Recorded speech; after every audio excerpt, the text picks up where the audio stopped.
Am I the meanest? Pawn's drunk. Am I the prettiest? Pawn's drunk. Am I the baddest mofo low down around this time? Pawn's drunk. Well, who am I? Pawn's drunk. Who am I? Pawn's drunk. I can't hear you. Pawn's drunk. AKA Mr. Moo Woo Shine himself. Of Harlem.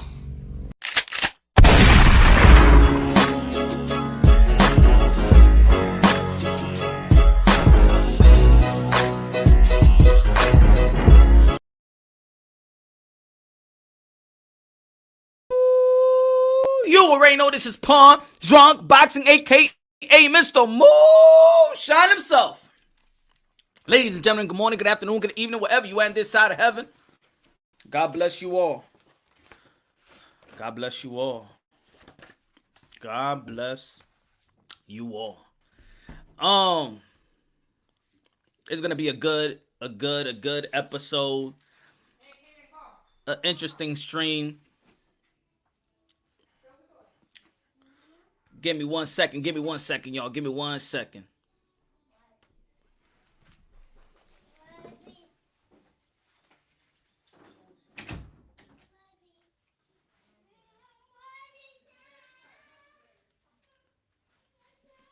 Oh. Well.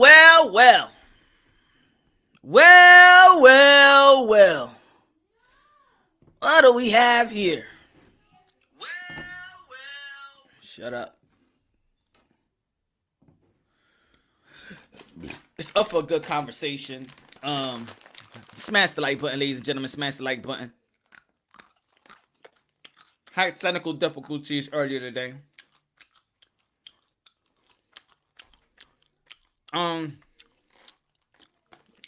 What's good, J Blues? What's good, Ed?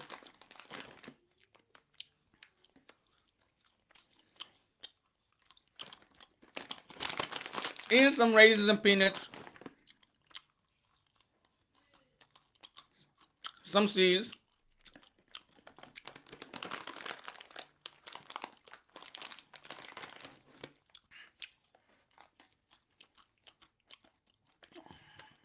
Yeah. Excuse me, I'm just hungry, man. I was in a rush. Had a rush. Give me some something to eat. No, this is not professional, man. This is not professional. So,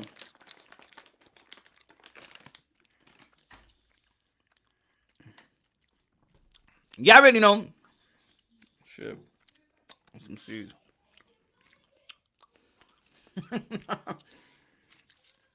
So y'all already know, man. This Saturday we're gonna have Kubrat Pulev versus Anthony Joshua. It's gonna be a good fight. I don't think it's gonna be that easy in the beginning of the fight. I think Pulev is gonna do well. Probably the first 2-3 rounds. I think so. Anthony Joshua is a man that paces himself. He paces himself. So, I'm gonna see Anthony Joshua trying to break Pulev down. Pulev got a good 1-2. Got a good 1-2, but it's repetitive. It's actually repetitive, man. You could cut and paste that. And I believe that Anthony Joshua is going to cut and paste that. 1-2, 1-2 the solo plex, 1-2, 1-2, right cross, over right. And that's actually Pulev's arsenal, you know? Tough guy, but very cut and paste. And I think that Anthony Joshua is going to do his thing within the 6 rounds. I think it's going to be a good action-packed fight, probably from the first round, second round, third round, and then after that, Anthony Joshua is going to weather the storm, and then he's going to do what he does, in my opinion.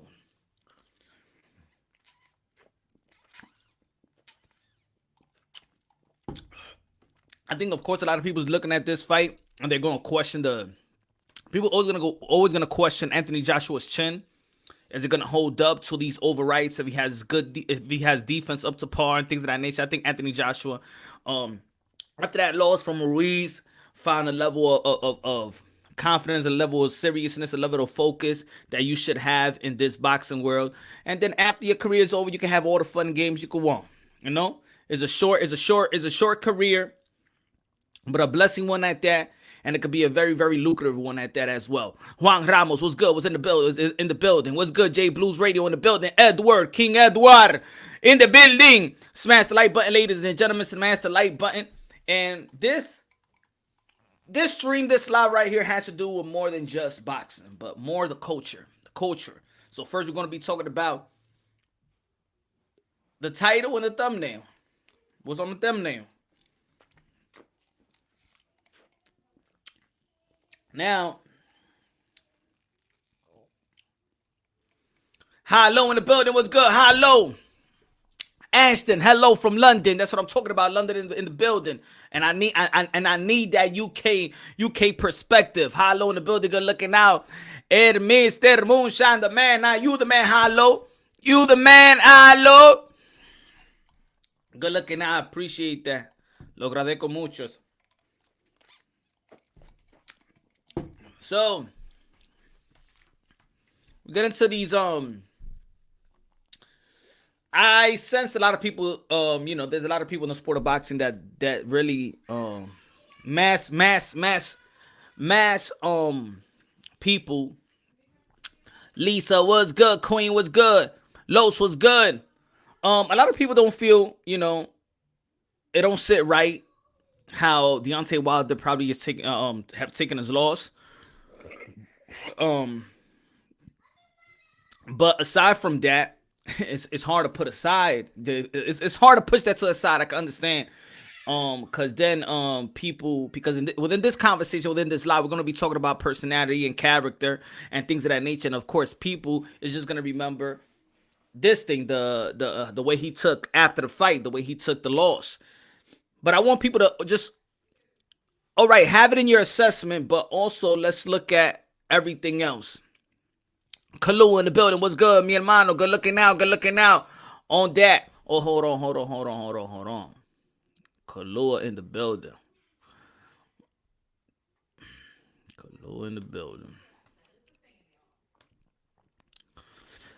Glenn Avery in the building. What's good?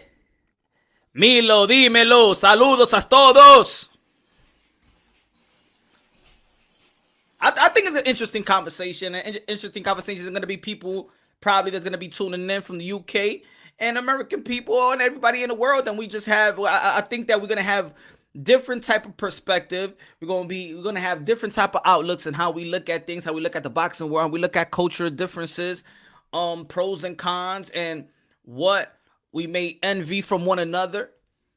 I mean, I'm an American, so I could speak more about America, but I'm very well-rounded and have a lot of different type of ethnicity and nationalities within my circle. So, it's all about asking the right question and listening, asking the right question, getting the right answer, and listening, and also taking into consideration the other people's perspective.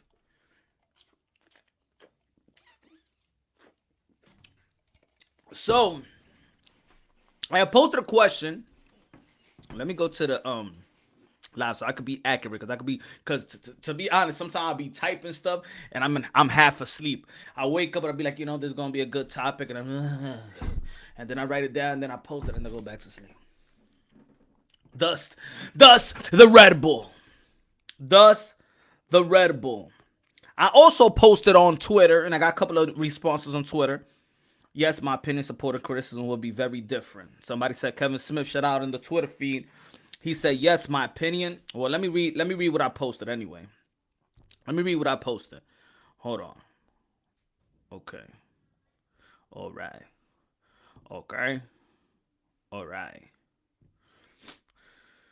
If Anthony Joshua was American and Deontay Wilder was Brit. Also discussing the difference in both cultures, good, bad, and the ugly. El feo. If Anthony Joshua was American, Deontay Wilder was Brit, would their career be different in terms of success, support, criticism, etc.?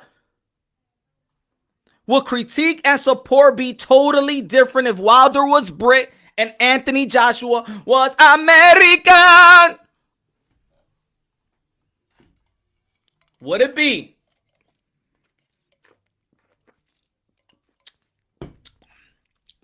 Now, briefly, I had certain dialogues back and forth, just briefly. And then I said, you know what, I gotta go live with this better. I gotta go live with this better. And then later on, when I finish with the intro, open up the panel, and then get different perspective. And I hope that everybody's perspective is genuine. Stop. I don't want people to just go by, because I know that it's still relevant, and the people does not like the way Deontay Wilder probably took the losses and the allegations and the glove and the water and all that stuff. Yeah. All right. But let's also talk about what he's done in the beginning. Let's just talk about the whole career, like Anthony Joshua as well. Let's just not stick to what's relevant in reference to the Tyson Fury and Deontay Wilder. I'm gonna low raise some peanuts. I don't put nuts in your mouth. Big up to Britons. Yeah, big up to Britain. Big up to America. And hell. When the time is right. Wilder will get more love. Okay. I'm going to give my perspective. And then I'm going to give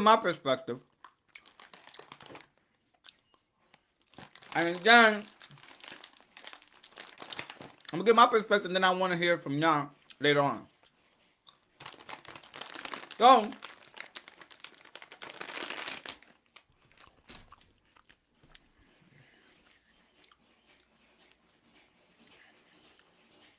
Pancho. Yeah, I'm gonna give him his break. I'm gonna give him his shine. I'm gonna give Pancho his shine later on.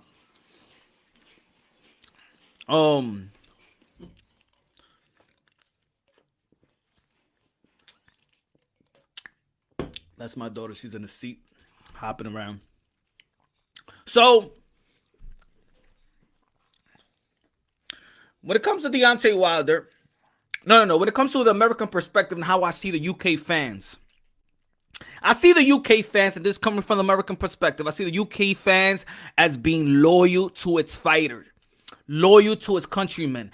Now, in different dialogues I had concerning these questions that I have about, the question I just I posted on this video, this live stream is about. They say there's people out saying that there's people that said that no, Deontay Wilder would not be supported because of his attitude, because of his character. Now, I was trying to clarify. I want those that I was talking to clarify. Are they going about it because of the allegations and things of that nature about, the glove game? Or are they going about his character in a whole?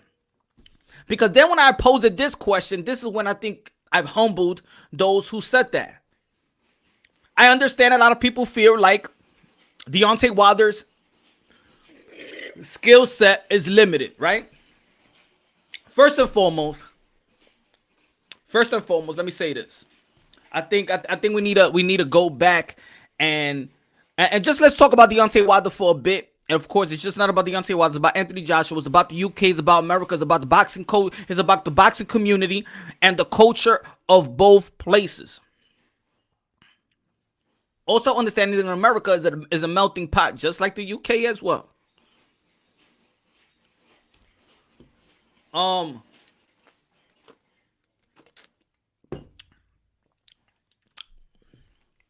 First and foremost, Deontay Wilder did not step into the boxing world to be the greatest fighter ever. Deontay Wilder did not step into the boxing gym to be the best boxer ever. He stepped into the boxing gym to take care of his daughter. It's a difference. That Mike Tyson, guys like Mike Tyson, are molded to be a boxer and to be great. It's a difference between Floyd Mayweather, who's molded to be a boxer and to be great. It's a difference between Tyson Fury. It's a difference between Muhammad Ali. It's a difference between Earl Spence and Danny Garcia and Sean Porter, and it's a difference between these fighters and a Deontay Wilder. And I'm just want to point out character. Okay. What intrigued me, I'm going to say because both fighters intrigued me, but I think that one fighter gets way more criticism than the other. Well, of course, Anthony Joshua got his criticism when he lost to Reason. You saw a lot of people, how they came out and try to diss his trainer, trying to diss the way that he look, try to diss everything, right? Transcendent Sports Channel. Everybody subscribe to Transcendent Sports Channel. Transcendent Sports Channel, one of the newest channel out there. Very, very great. Subscribe to his channel immediately. Immediately, I say.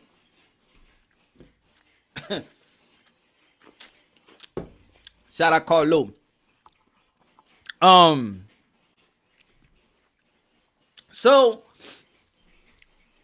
like I said, with Deontay Wilder, when they say about character, I start questioning the people that say about what? What you mean about character? God damn. Character. Now, I relate to Deontay Wilder in the sense that he's an amazing father, takes care of his kids, did everything what he had to do to take care of his daughter, right? We know that story, right? Does that build character? Deontay Wilder's not this kind of thug or stuff like that. Deontay Wilder, good representative, good, went to study, went to college, played collegiate ball, worked, father, a preacher, a man of God. Deontay Wilder in the beginning, you can know that he references a lot of things in the Bible, and that intrigued me because I'm in the same round. I believe in almost the same faith that Deontay Wilder believed. That to me is character. Me seeing a man be a man, me taking care of his children, do whatever it takes to take care of his children, and also looking out for other people as well. Wilder a preacher, his father's a preacher. So the man was raised with moral stability. Now, of course, even though a lot of people out here, we raised with moral stability, that doesn't mean we come out just exactly. Of course, we have our ups and downs. We have our missteps. Everybody got their mishaps. Everybody, salute, Miguel. Everybody got their mishaps. Everybody got their ups and downs in life, right? We all agree on that.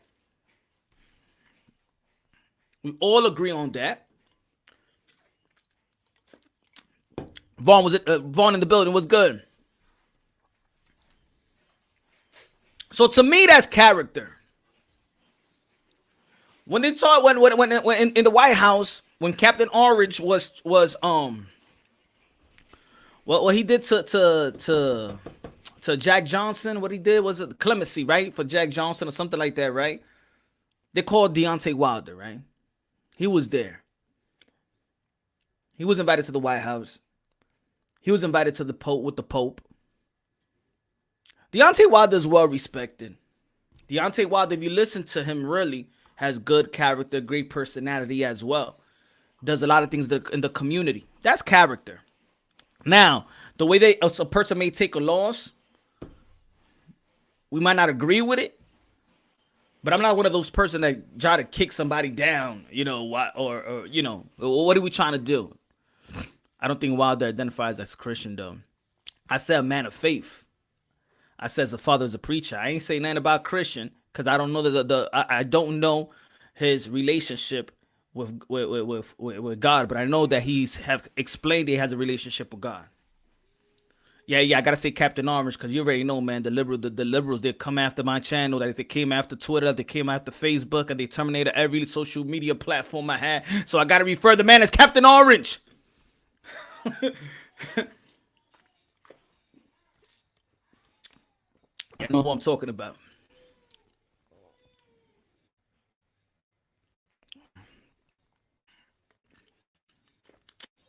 No vaccine, Glenn. I haven't taken a flu shot. Since the 10th grade of high school. And that was just so I could what was it? I had to take it because of the team or whatever. But now I haven't taken a flu shot since the 10th grade. I don't take no medicine. I don't take none of that pharmaceutical stuff.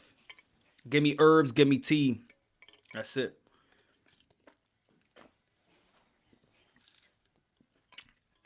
Contradicting myself because I'm drinking shit like this. But yeah, if my kid, they were trying to tell my kids to take vaccines, sorry, won't take it. They won't go to school. I don't care. You all notice that we don't need school. School is just an institution, just a high class babysitting.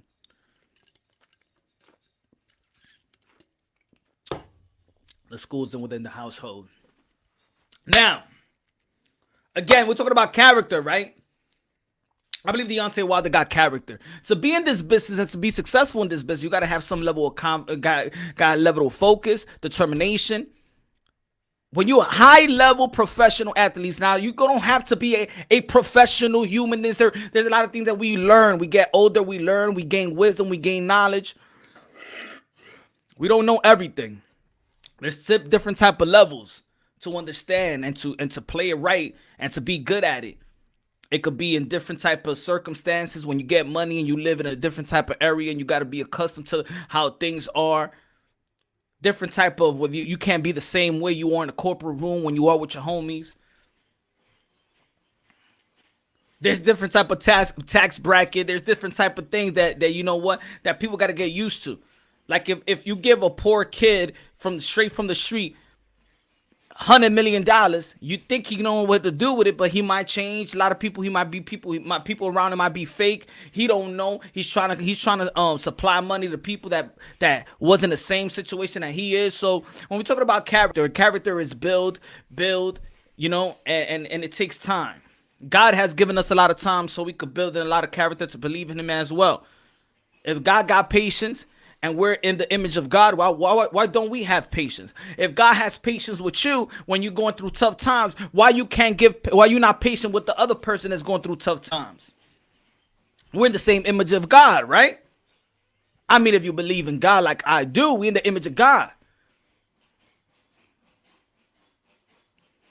We do a lot of ugly things, and God has patience. But when some people out there do a lot of ugly things, we don't have patience with them. See, the difference between me and you is I have patience that Deontay Wilder could overcome his loss or his mental stability in getting over that loss. Or if it's not that and believing what he really believes in that happened to him, I say the lawyers take care of what you got to take care of and just focus on getting back in the gym, because at the end of the day, what you want is that man in the ring, Tyson Fury, right? So we're just talking about character, right? I believe that Deontay Wilder got a lot of character. I believe that Anthony Joshua has a lot of character. And this is why I say that boxing translates to life itself, because you see Anthony Joshua in his character. You see Deontay Wilder when he's hurt and then he stood up. They threw in the towel. He ain't threw in the towel. He was there to fight still. And that's character. You get down, you get back up. Boxing translates to life itself. Anthony Joshua got knocked down. He got back up. He got knocked down. He got back up. He got knocked down. He got back up. He got knocked down and he got back up. That's boxing translating into life itself. When somebody knocks you down, you get back up. So nobody could tell me none of these men have no character, because both of them do.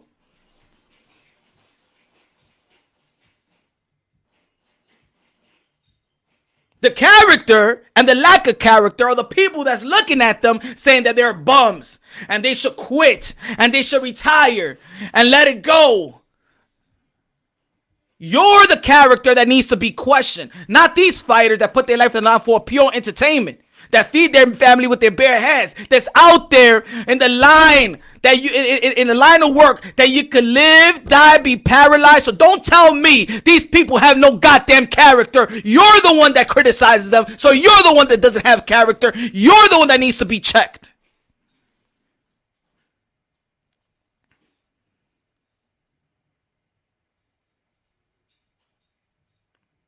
Because a lot of you, if you have a little pimple in your nose, you say, "Teacher, can I go to the bathroom?" I quit. Or stop it. Some people won't even go to work because they have a headache.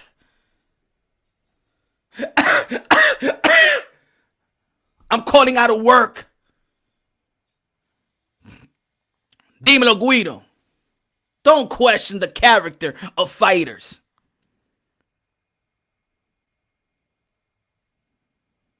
It's sickening that somebody would question the character of a fighter. There's a reason why he is called a fighter. Because he fights for a living. And when they're in that ring, they're just not fighting for themselves. They're fighting for the community. They're fighting for their family. They may say, I'm just fighting for a belt. But it's a lot of pressure in that ring, and the whole world is looking at you, and your kids and your family and your community and your haters and your lovers, and everybody is looking at you. And you're trying to satisfy everybody with a win. And the only one that takes the pain, even when you win, is the fighter. Anthony Joshua loses, and what you say? His body is too strong. You know the dumb shit I've heard? Excuse my language, but damn, it just creeped up on me, this little anger. When Anthony Joshua lost to Ruiz, I heard that his body, the dude is a specimen, but his body failed him. He's trying to be too strong. He's trying to be a model. Fire the trainer. He should his mental stability. He should retire already off of one loss. Wow.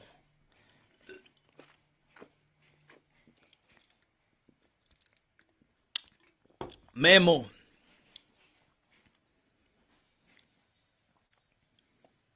There's a lot of channels out there. Daniel Dubois. Let me just add him in the mix because, of course, this guy, because we're going to be talking about the UK and the America and the culture and things of that nature. Because I believe from the American side of things, and if my UK friends out there, you could tell me if I'm wrong or not, you know, because I want to listen to your perspective as well. I'm very open to your perspective because I don't live across the pond. But here I sense loyalty. I sense more loyalty when it comes to UK fighters. I mean, they'll do they'll buy the ticket to come out here, and when they come out here, yo, what's good, Guido? When they come out here, it seems like they take over the arena. You feel me? I mean, if Ricky Hatton is fighting Floyd Mayweather in Las Vegas is hometown.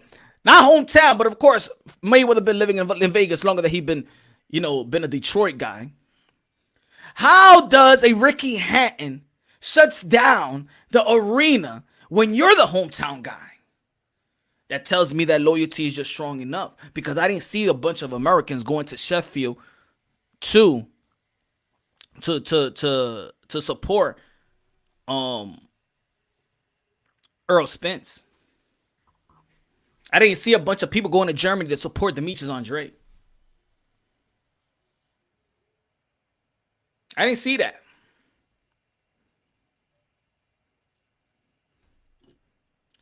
So in my belief and looking at the culture from here is that the UK is very, very loyal to their fighters. So when somebody says, you know what, I don't think that they'll be loyal to Deontay Wilder because of his character and personality, I think they would. I think they'll see a man that destroying a lot of people and knocking people out, and the UK people would love it. But that's just my perspective, and I want to listen to the other perspective of the UK. You're telling me that y'all want to support a man that's knocking everybody out in that fashion, and you're gonna say that I don't like his character? I beg to differ. I think that the UK people would love Deontay Wilder. Going to the assumption that when you see Deontay Wilder now, and probably you cannot think if he was a UK, if it was switched around and he was a UK fighter, that you're like, no, we wouldn't like him because of his attitude. Yeah, fucking right. Excuse my language. Yeah, right. You will love Deontay Wilder. You will like Deontay Wilder. Don't tell me about cockiness or anything like that nature, because I remember my era. My era is the Nassim era. My era is the Nassim era. And the UK came out for Nassim. When Prince Nassim was here, the UK people come out. So don't tell me that character is the reason why you wouldn't like Deontay Wilder. My ass. you will be a fan of Deontay Wilder and he will be supported. That's what I believe.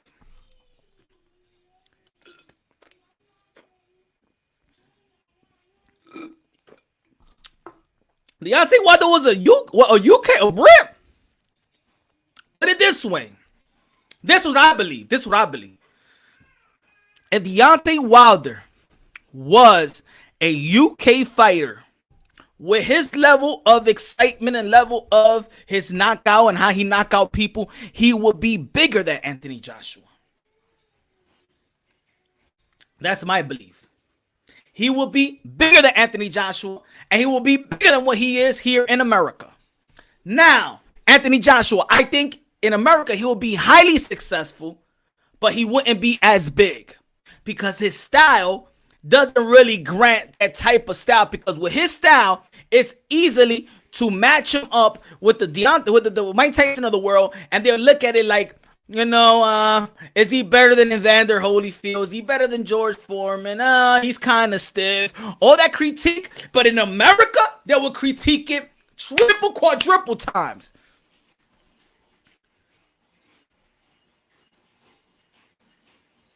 Deontay Wilder, UK, knocking everybody out. Oh, he would be loved. Matter of fact, if he wore a costume like that in the UK, they would love it.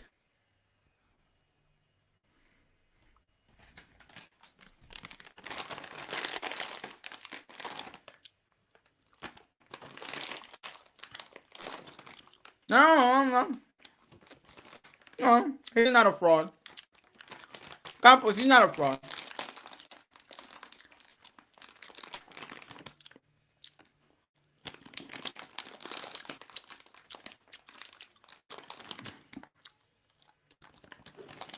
If you like white, you will love Wilder in the UK.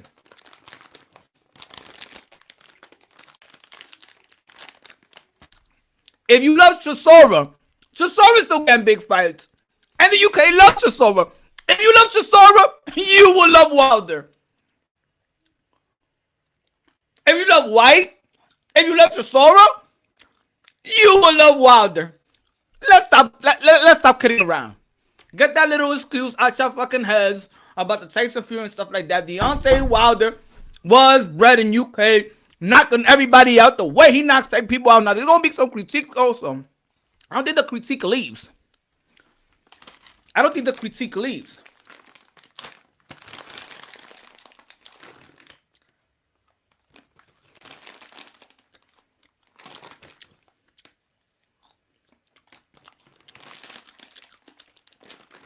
You're knocking everybody else. I don't give a damn who he fought.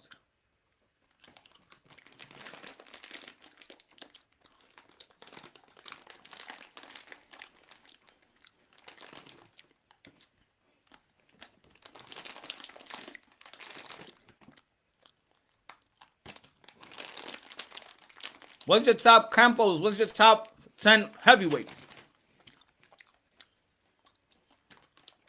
If you think that Deontay Wilder can knock out all these heavyweights, then his resume is irrelevant to me.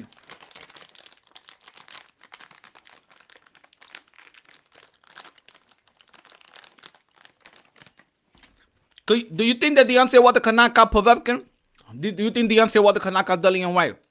Do you think Deontay Wilder can knock out Chisora? Do you think Deontay Wilder can knock out Andy Ruiz? Do you think Deontay Wilder can knock out Parker? Do you think Deontay Wilder can knock out Tyson Fury? He knocked him down twice before, so he's a capability of knocking him out. Do you think that he can knock out Anthony Joshua? So if you think that Deontay Wilder could actually knock out all these guys that I just mentioned, then please, I don't care about the resume that much. Because in the end, when you're just knocking everybody out, when you're a fighter and you're just doing it too good, guess what? Even the good heavyweights that you say that he's not fighting, he'll never get his just due. He'll never get his just due, my brother. If Deontay Wilder would have beaten Tyson Fury in the first fight, he was not going to get any credit. Because you already heard it. Oh, he's a has-been. Come on. Tyson Fury is not the same. He was not going to get his major credit. The good thing about this loss is now that Deontay Wilder, if he comes out and fight the likes of Anthony Joshua and Tyson Fury and he wins, this is the first time that Deontay Wilder will ever get his credit. Because he would have never got his credit if he would have knocked out Tyson Fury. Matter of fact, people would have said it took him 12 rounds to knock him out. A guy that was on drugs and mentally ill, because that was the excuse. The best thing that happened to Deontay Wilder is that he actually lost. Because now he could go to a battle with Tyson Fury. And then if he beats Tyson Fury as the underdog, then you'll be like, wow, he went back to the drawing board. He's really that good. Because again, the boxing community, I'm going to tell you like this, is a damn cesspool. You know it's a cesspool.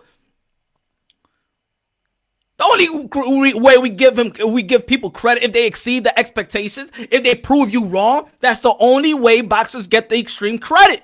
If they prove you wrong, meaning that you don't believe in them. They have to prove to you that they're good, that they're better than what you think they are, or what people say they are, what the masses say they are. So please, don't give me this stuff about who he fought, because if he knocked out everybody, you'll say that he hasn't fought nobody. The same thing they did with Roy Jones. I heard it with Mike Tyson's career that he wasn't fighting nobody. Yeah, he's a damn kid knocking a bunch of grown men. I hear with everybody. All the great fighters, they'd be like, well, he's not fighting anybody.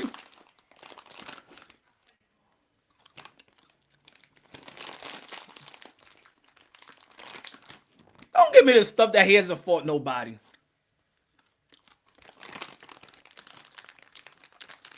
Then he loses, then you're like, you see? You see? You see? You have to bum. See, I told you it was a bum.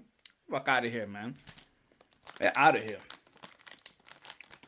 Get out of here with that analysis. They say Roy Jones ain't fought nobody. He ain't fought Hopkins. Well, that was when Hopkins was young. No, he was 28 years old. He beat James Toney. Well, you know, James Toney was out of shape. You know, if he would have been better in shape, he would have been a good win.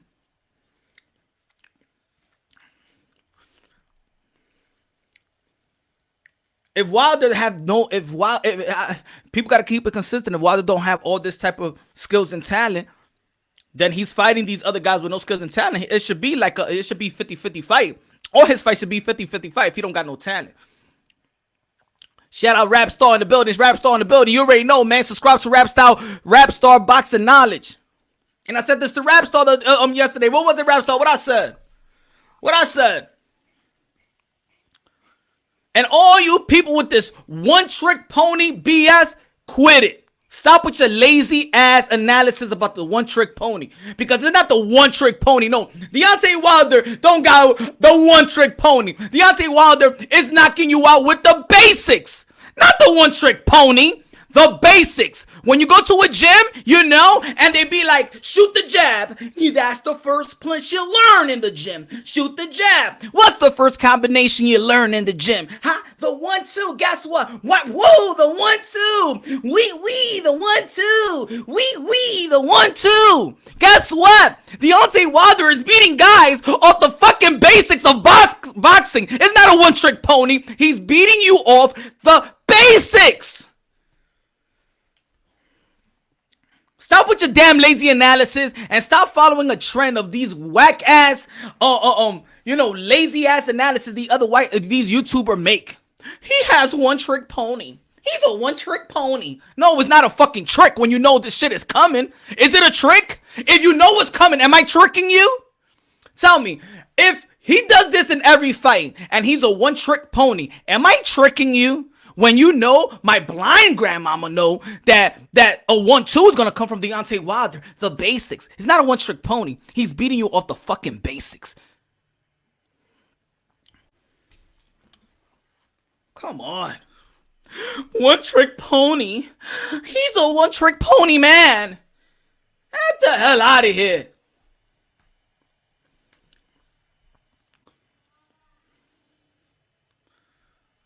How about let's talk boxing. I got this stuck here.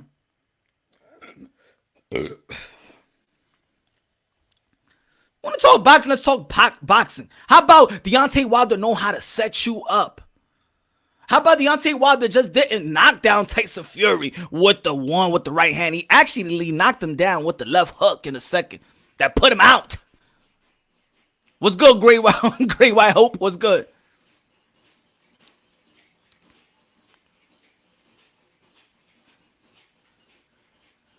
And this is the analogy. This is what it is. This is what it is, man. This is what it is. So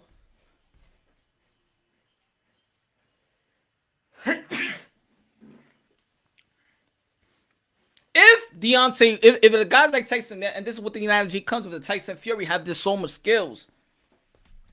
Oh, there's so much skills above Deontay Wilder. Then why the hell is he getting knocked down by a guy that can't box? Or you gonna say, but he could punch though? No, he could fucking box. Okay, he could box.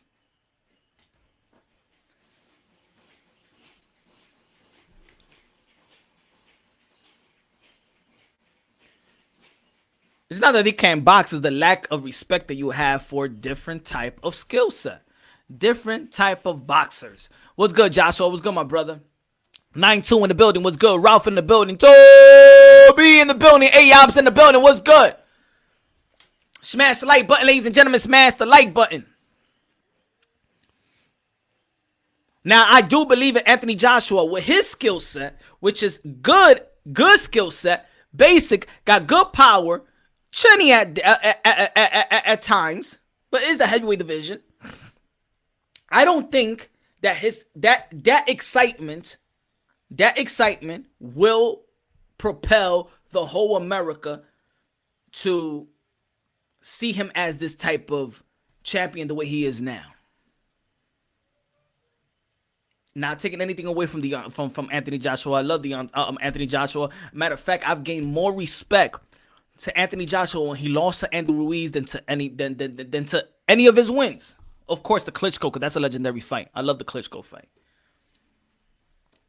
I found more respect. I became a fan of Anthony Joshua when he took that loss and how he took that loss and how he went back to the drawing board and how he bounced right back up. And I started my channel always stating this. Like I said earlier, boxing translates to life itself to me. When I'm looking at a 12-round bout, I'm looking at life itself. I'm looking at the ups and downs. I'm looking at the adversity. I'm looking at, a physical chess match. I'm looking at if you come prepared to this fight, do you drain yourself? Do you really train for it? The nutrition is good. Let me see if you're cutting corners. If everything in a boxing fight you could see. You could see in your own life. Sometimes we need to take a knee. Pause. You know what I mean, damn it, right? It's not fucking June. Excuse my language. It's not June, all right? When a fighter takes a knee, like Daniel Dubois. Like he took a knee. Like a Kell Brook, when he took a knee just to go into the next round. Sometime in life, we need to take a knee. We need to take a step back and then adjust in the next round and see what we could do. That's life. Sometimes there's fighters that can make adjustment in the ring. Timely adjustment. There's some fighters that need to take that loss and go back to the drawing board, make the adjustments, and come right back and win the fight. Thus, Jermell Charlo. Thus, Anthony Joshua. And then there's just other fighters out there that are great, but then there's one guy that just got your number. Oscar de la Hoya, Shane Mosley. It's just there's this guy that just got your number. That doesn't mean that you're bad. Thus, Chocolatito. There is just this guy that got your number. That doesn't mean you're diminished as a fighter. Just this other guy that styles make fights is not a myth. He said UK boxers are soft. I think UK boxers are good. But also, I've heard from several UK boxers that they feel American boxers are more skilled. And a lot of UK boxers come to America. Tyson Fury. Tyson Fury came to America to adjust to Deontay Wilder, where he went to the Crunk Gym, right? Lennox Lewis needed to come to America to get the sparring partners that he needs, right?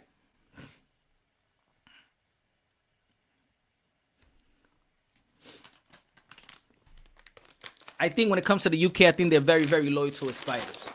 What's good, Lance? What's good?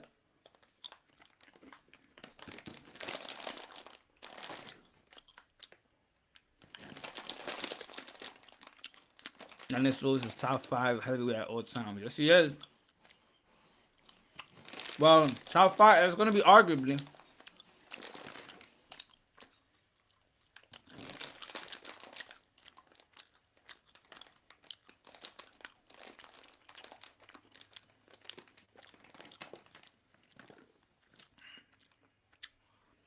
I mean, across the pond here,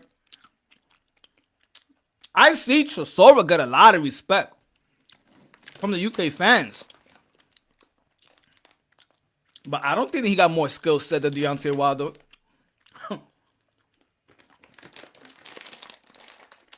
Is he?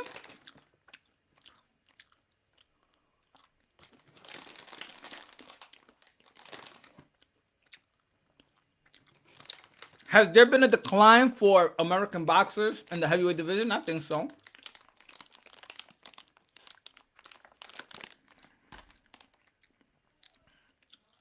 I think so.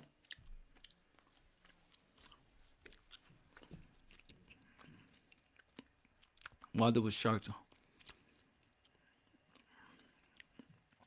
I think the lack of promotion is bad when it comes to Deontay Wilder, but it was his choice and leaving Golden Boy Promotion. I would have said he would have stayed with Golden Boy Promotion. I'm not talking about the money. I'm just talking about the machine. After the Stavern fight, remember, Deontay Wilder in the first Stavern fight had 1 million views when he was with Golden Boy Promotions. His second fight was Stavern, hit under 1 million views when he was just with PBC, just with Al. No promotional company. Took the middleman off.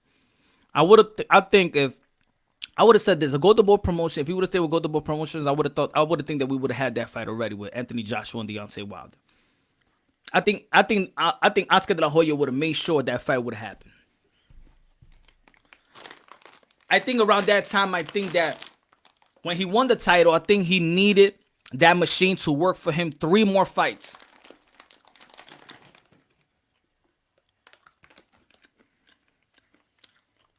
I think the lack of promotion and the promotional machine hurt Wilder as well.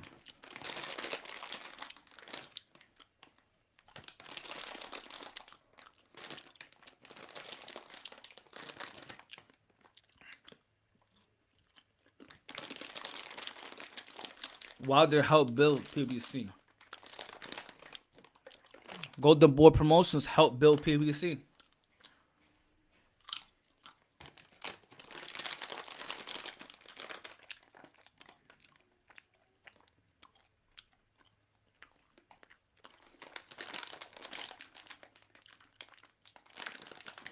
I think he would have stood with PBC just for 2-3 more fights. I think it would have helped his star power.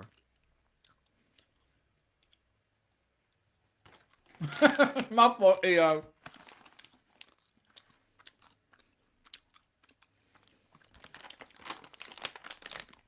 I was taking a power nap and then I had to run just to get something to eat. Right quick. Yuka in the house. Rope Dope Boxing was good. PBC was Golden Boy. Nah, Golden Boy was PBC. Don't say that. Don't say that, Smoke. Don't say that, Smoke. Oscar De La Hoya is Golden Boy. Al Heyman ain't make no PBC, and PBC they make Golden. PBC they make Golden Boy Promotions. Remember they had Shea Mosley, they had Hopkins. Stop. Wilder has been treated bad from his own fans. I think so.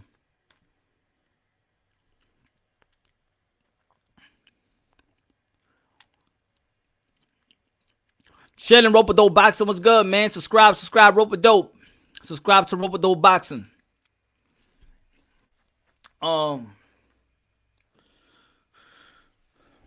So yeah, when it comes to character, it was good, Rap Star. I'm gonna send the link like in less than 5. Just let me finish this up so we can have something. To stand on. So, and yeah, I would love to hear to anybody from the UK that probably wouldn't disagree with me or anything. It's not about for me really about disagreeing, agreeing, or wrong, right. I think this to be an awakening, an enlightening conversation. I do believe that there's other cultures that can learn from other cultures. I do believe that the boxing community in America can learn from the community in the UK and how they support their fighters, especially when it comes to America. Look at a guy like Conor Ben. He's getting buzz. He's getting a buzz. But you know what? Because that's the support. Brandon Lee is not getting this type of support, this type of buzz. Huh? They ain't the same position. But now I'm hearing Conor Ben more than Brandon Lee. I'm hearing Conor Ben just as much as I'm hearing Boots Ennis. Boots Ennis got 25, 26 wins, 25 knockouts. I think if Boots Ennis is in the UK, can you imagine his star power if he was in the UK? If Boots Ennis was in the UK, the star power that he would have: 25 wins, 26 knockouts. I mean, 26 wins, 25 knockouts. And his Boots will be a major star already. A major star already, I believe. Do y'all disagree with me from the UK?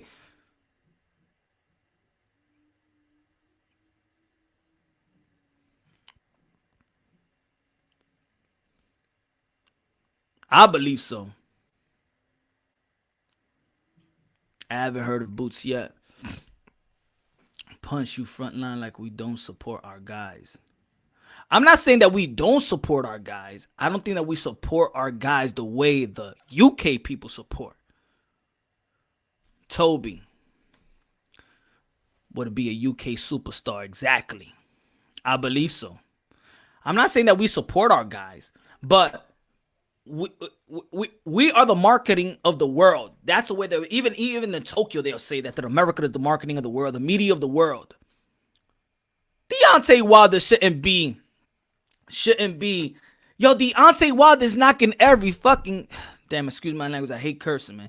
Deontay Wilder is knocking every damn man. Deontay Wilder shouldn't be confused in the street if he's LeBron James or not. Deontay Wilder should be up there like if he was LeBron James, Serena Williams, Deontay Wilder. It's supposed to be like that.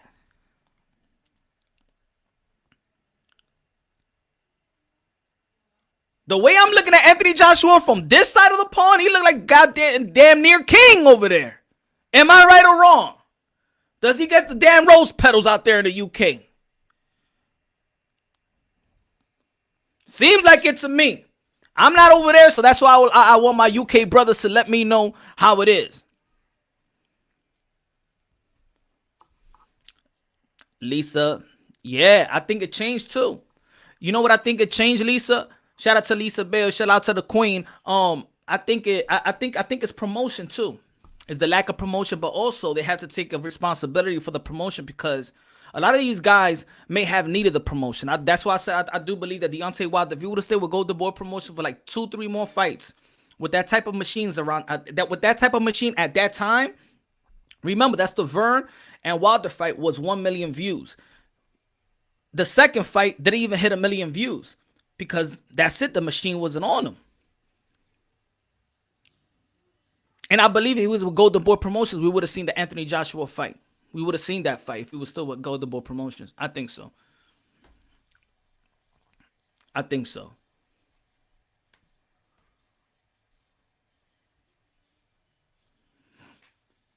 Wilder came up to the shadow floor, and I don't think so, man. I remember, man, maybe because I was following the 0708 class. That's my favorite class. I knew about Wilder. I was happy about the bronze medal. I knew about Wilder. I knew about Gary Russell Jr. I know about Keith Thurman. If you notice the guys that I do pump up, it comes from the 0708 class because once I was actually fed up with boxing at one point, and I just said to myself, you know what? I'm only want to look at the amateurs, man. I want to look at the amateurs, you know? So That's when I was started looking at the amateurs. I like Charles Hatley. I wish Charles Hatley could come back inside the ring, but I think he's making a lot of great business moves. I remember the wars with Charles Hatley and Thurman and the amateurs. Demetrius Andrade and Charles Hatley and the amateurs, that trio. Who else? I remember one time Sean Porter out here, man. He was like the Mike Tyson in the amateurs. Sean Porter was like the Mike Tyson in the amateurs, man. That's what they used to call him, Little Mike Tyson in the amateurs. He was knocking people out, bro. I'm not talking about stopping. He was knocking people out. Beating Usyk in the amateurs. I heard that story.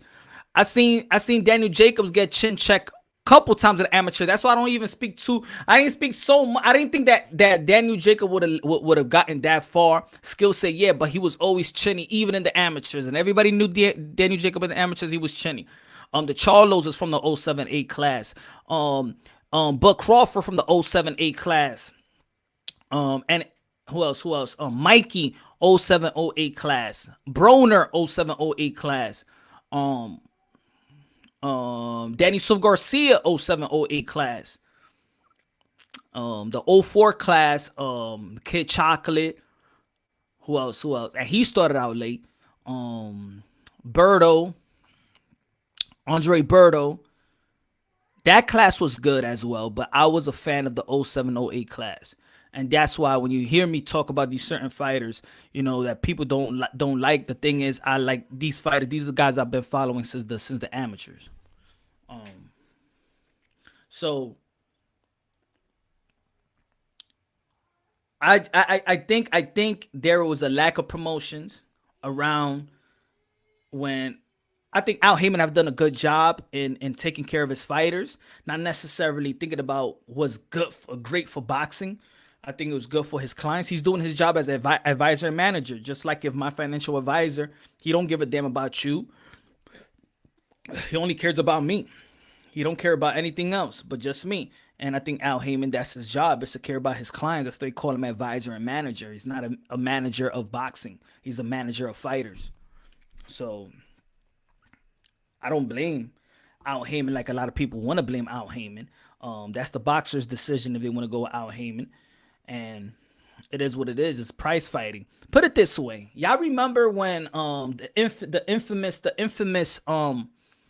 when Keith Thurman says, "Don't duck me, son," to Paulie Malignaggi. But forget about the "don't duck me, son." Do you remember what Paulie Malignaggi was actually telling him and the people was laughing? What he was telling him. This is prize fighting, you dummy. If you're not bringing money to the table, it's about money. And whenever you get that through your head, if you don't get that through your head soon, you are not going to make it in this business. Paraphrase. You remember when Paulie Malignaggi said that? And that right there, the thing that most people care about as a boxing fan is the call out, is the boisterous, is yeah, we want to fight, we want to see the fighters fight. But right there, that was a lesson. A lesson that a veteran is giving another young fighter. Like, yeah, you want to fight me? And that's not the way it's going to happen. No, it's business. It's business. Black and brown. What's good? Sanctioning bodies are supposed to manage boxing. Yeah, exactly. Yeah, get the smoke. Exactly, yeah. I agree. Sanctioning bodies are supposed to manage boxing, but, you know, even the sanctioning bodies, they are very horrible at managing anything right now, right? So boxing is wild, wild west.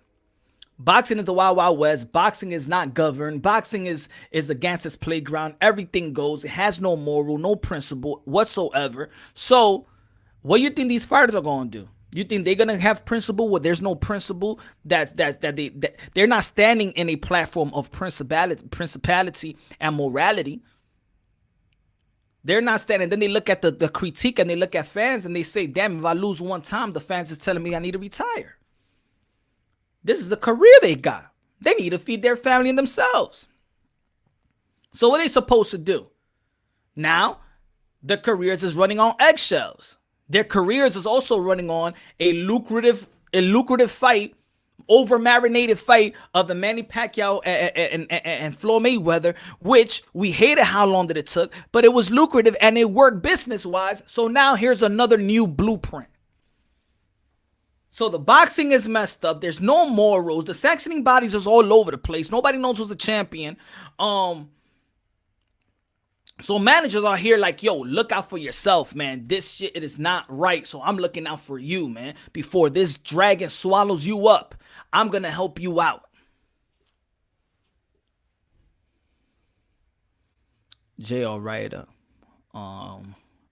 Who's that JL Ryder? You talking about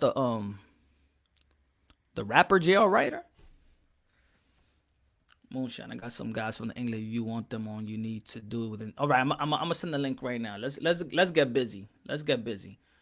I think I know y'all. I know what this show is all about. And let's talk, man.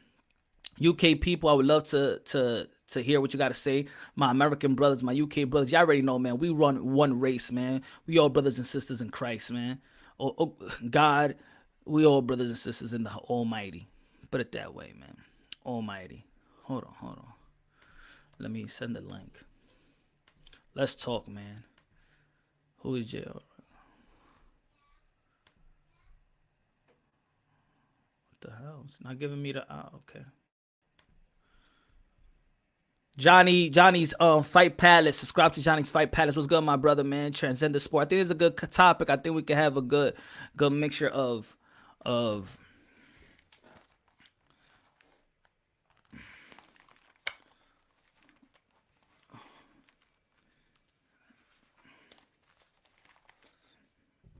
I think it's a good mixture of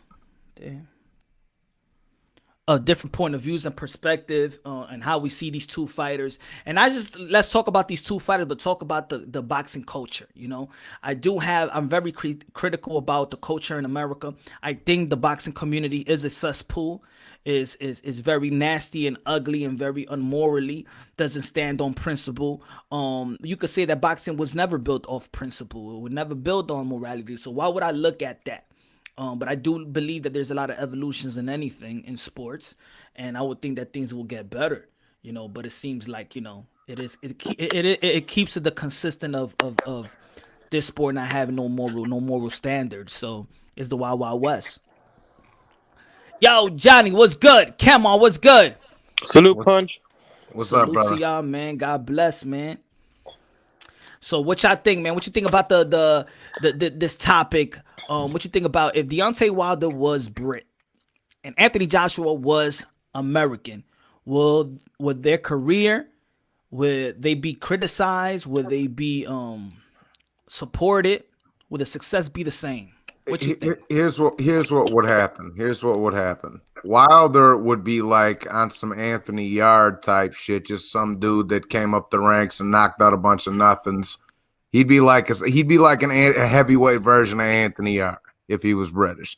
If AJ was American, forget about it. He'd be bigger than Canelo, dog. He'd be bigger than Canelo. Why is that? Break it down. Just because, well, I mean, if you took like where they stand right now and just flip flopped it, yeah. He'd be the great American heavyweight. He'd be the second coming of Ali, Mike Tyson, and all this other shit. Yeah. Yeah, let's what I want better, just so we could get deeper into it, because it's not basically like we could critique it like right now where they at, because of course where they at right now, a lot of people don't like where Deontay Wilder is at right now. You know, it's still relevant that people is not feeling the way he took the loss, right? So let's think about it as like their whole career up to this point, but let's not just talk about this point. Do you think that the Anthony Joshua was going to be built up with his? Because I think that even though the Anthony Joshua is a great heavyweight in this era, Deontay Wilder has a style that I believe is supported by not boxers but fight fans, and I do think if he was in the UK, I think he would get supported even if people say they don't like his character or things of that nature. I think anybody that's a fight fan loves a guy that out there and fight. I don't think that once one person's knocking everybody out, everybody looking at it. Well, you know, I want to see if he can box. You know, I want to see if he can work the jab and work from the outside. Like when I'm looking at the UFC, I don't look at when I'm looking at the knockouts. It don't look like Jorge Masvidal and he runs up on you and knees you in the face. I'm not looking at, well, I should have seen him a little more and see if he had a great ground and pound game. And nah, man, I'm excited, baby. K knockout. You feel me? Yeah, you're right. I'm just saying if you I just meant if you flip flopped it as stands. You know what I'm saying? Well, how I was saying it. Yeah, if you built them up from the ground up, that's something different though. Yeah. What's good, Rope-a-Dope, Rap Star Boxing Knowledge, Kemma? What you think, Kemma? To be honest, bro, I mean, I'm gonna be honest here. I think it's an America thing, bro. Like, maybe because he's black, because you know, black American boxers, they don't get the support. When you look back then, bro, like Alexis Arguello and Eric you Crowder, better get your dumb ass out of here with all that shit. I know nobody wants to hear. I think it's a hating thing, bro. I think because he's black, he doesn't get the support he deserves. Hey, I just want to say, UK's in the building. England's in the building. Hold on, now. Rapstar. Hold on, let me get his intro, Johnny. Let me get his intro. Yo, Go ahead, England's Rapstar. in the building, mate. We're right here because we know we got to support boxing. And we got lots of people from England right now, Punch. I got more people pulling up. You wanted people from England? Rope-a-Dope's here. Let's speak to Rope-a-Dope and we get back to me. But I got some questions for you guys. But we get to Rope-a-Dope first, bro. What's good, Rope-a-Dope? What's good? What's up, Punch? How you doing, man? Peace and love, bro. Peace and love, my brother. I mean, tell me I'm lying, though. Come on, tell me I'm lying. No, I know. We'll get back. I want everybody to get their piece, and then we just, you You're know, lying. So I can You're know where everybody lying. stands. It happens to Floyd, bro. I mean, come on. Hey, What's let me good? just say this before we get to anybody. Tyson Fury's a white man. Am I right or wrong? Hold Yeah, on, he's a hold white man. on, Rapstar. No, let me speak, bro. No, Let me respond to Kelmer. Let me respond to Kelmer. Let me respond to Kelmer. Let me respond to Kelmer. Let me respond to Man, you're Kelmer. like a tape recorder. Carry And on. it happened to Okay, Sugar Ray yeah. Leonard. Okay, Sugar Ray Leonard didn't get no support. No, Muhammad bro, Ali. it was didn't get no all support. Duran's fans. Hold It was on, all Duran's let me fan, bro. finish, son. Let me finish. Mike Tyson didn't get no support. Pernell Whitaker didn't get no support. George Foreman didn't get no support. Are you crazy? Not that I know of. I mean, Well, come then on, you're bro. Come on. They got support. Yeah, They but got Punch, support. please let me speak on this right now before we get to Rope. Yes. Everybody got their say. I want everybody to get Look their at their this. things. Anthony Joshua's black, right? But he gets all the support in England. He's got Land Rover behind him. He's got Hugo Boss. He's got Jaguar. He's got major corporations support Anthony Joshua. Why don't they support Tyson Fury? He's white. Think about this. Because of Tyson Fury's antics. Tyson Fury, regardless of what he does in the ring, because of what he's done away from the ring, Punch, it's come to hurt him. It's come to eat him. And regardless of white or black, if a white man's doing antics and it doesn't suit the boxing world and it doesn't help the corporations, it demonizes you. It takes you down. And this is what Deontay Wilder's facing. And it ain't all his problem. Deontay Wilder is a great man. We know this. We know Deontay Wilder has great qualities. But listen to this. He didn't help himself by coming around making consistent excuses, and all his channels, which were riding for him, they've made him look worse than he already is, Punch. So It was before that, though, but all right. Hold on, Kemma. Deontay Wilder's own fans are toxic. Some of his own fans make him look weak. Do you see what I'm saying? And he hasn't helped himself. He hasn't. Because if he had kept quiet like Miguel Cotto or somebody else and just had the third fight like a man and come back to take his revenge, he would have got a lot more respect internationally. Look at Anthony Joshua where he lost, Punch. When he lost, he didn't make excuses. He kept quiet. He took his ego and he sat down and he got his revenge. And now they love him for it. You see, sometimes you got to blame the athlete as well. He hasn't helped himself, Punch. You got to keep it real. Yeah. I did say that in multiple occasions that, you know, it doesn't matter whether it was, if it's true or false, it just makes the fighter look weak. You know, it was a long time. It was 7 to 8 months about all this stuff. And me, if I was as PR, like I said yesterday, Shout out to Rap Star Boxing Knowledge in his channel. I said in his channel that if hold on. What's good, Lisa?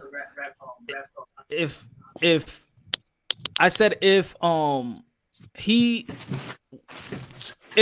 team would have looked at that 8 months and see the reply of the masses, the reply of his of legendary fighters around him and stuff like that, I would have been like, you know what? I don't think it's a good idea for you to go public with this. Let the lawyers handle it in the court, in whatever courtroom mediation or whatever it is, man. Just think about the fight, because at the end of the day, you're going through all this just to get the third fight. So let's just worry about the fight. Let the lawyers handle it, because for real, it's not looking good. Even if you come out and actually piggyback on what all these channels on all these independent media is saying about the glove gate, it's not helping the brand. It's not helping the brand.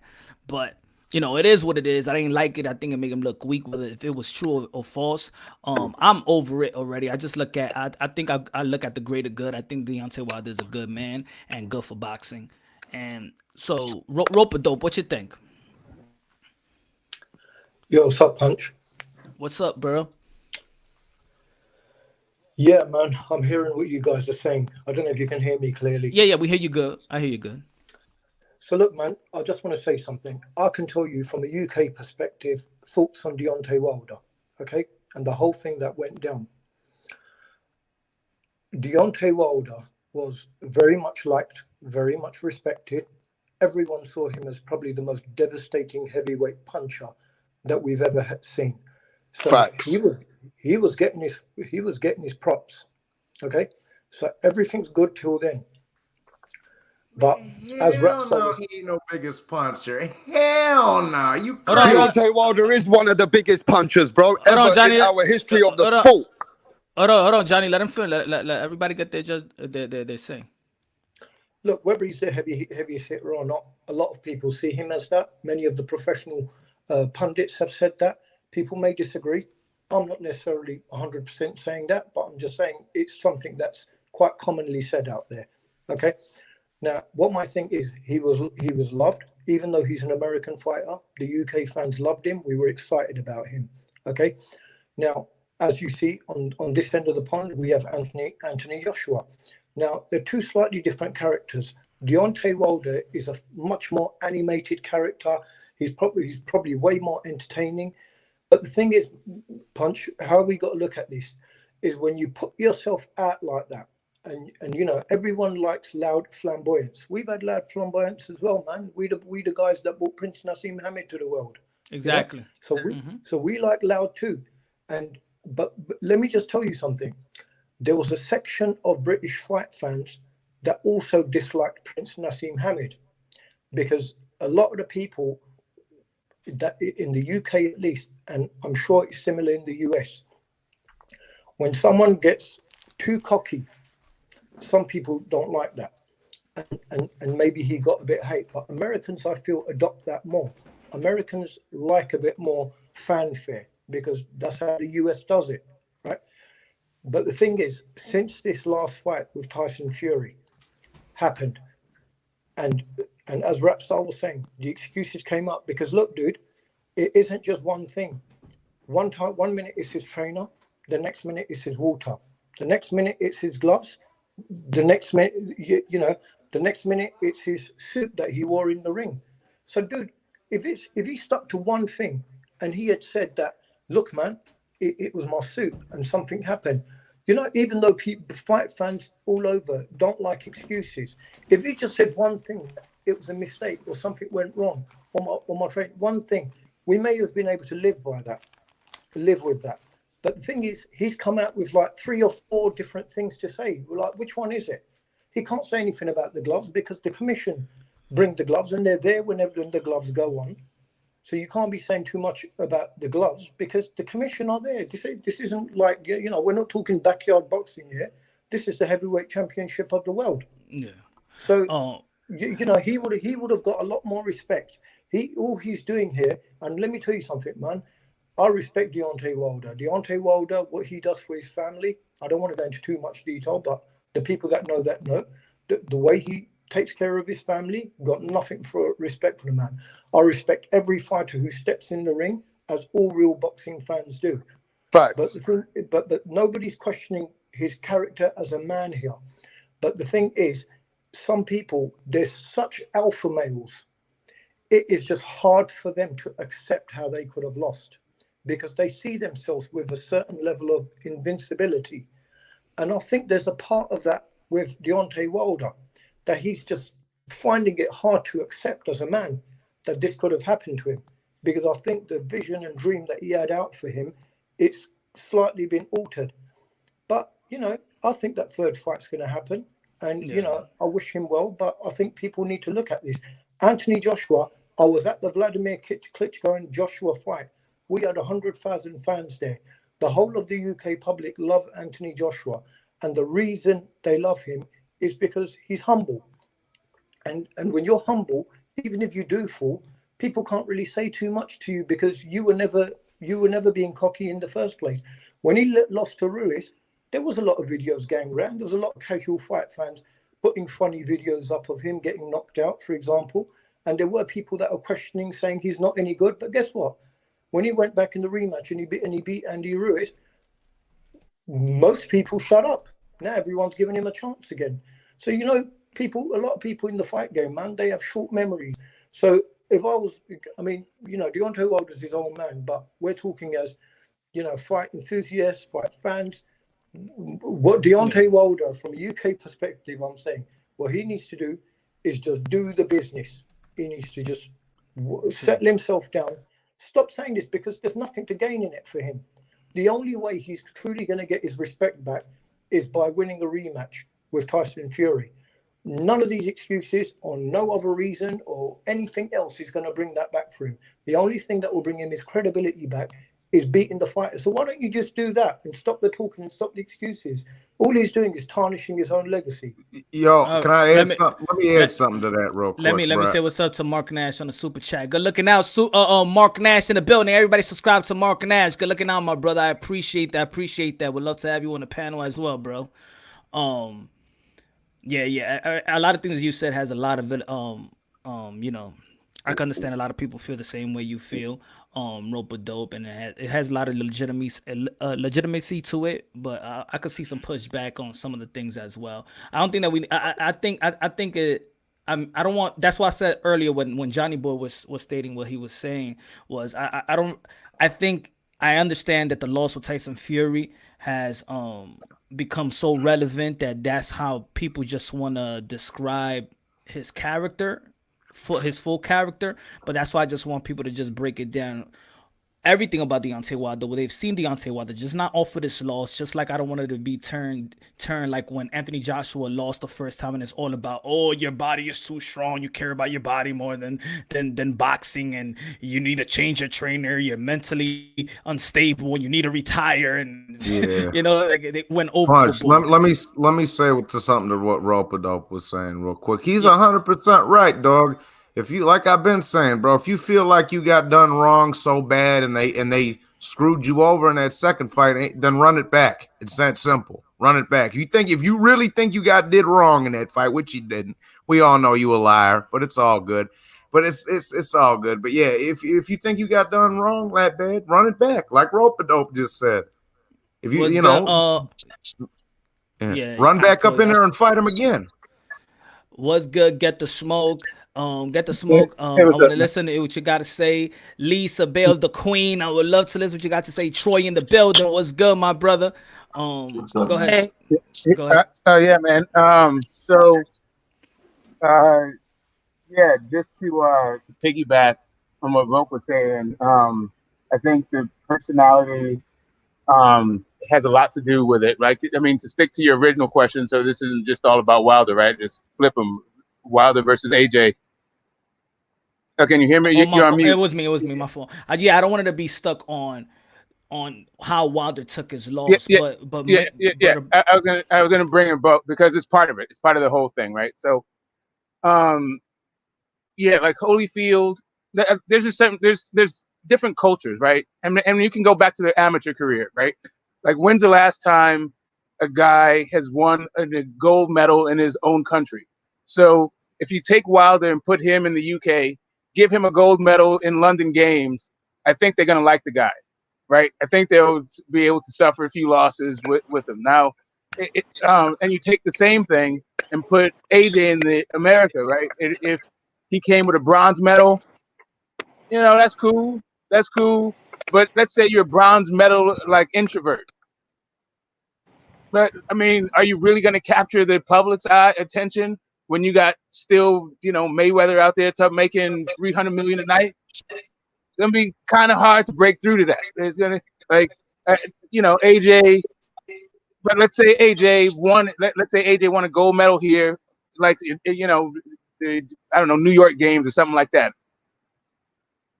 Yeah, I think that would help him out. But he's still kind of an introvert, right? So I'm not sure. I think that Vladimir Klitschko, if he did knock out Vladimir Klitschko at Madison Square Garden, that would have been it. Yeah, I can't see too much why they wouldn't like Wilder in the UK outside of, it seems like when AJ came out doing the George Floyd thing, that he lost some of the people, right? There was kind of a backlash that happened when he spoke out. He got major corporations after that, Smoke. He got Jaguar just signed him up and Land Rover.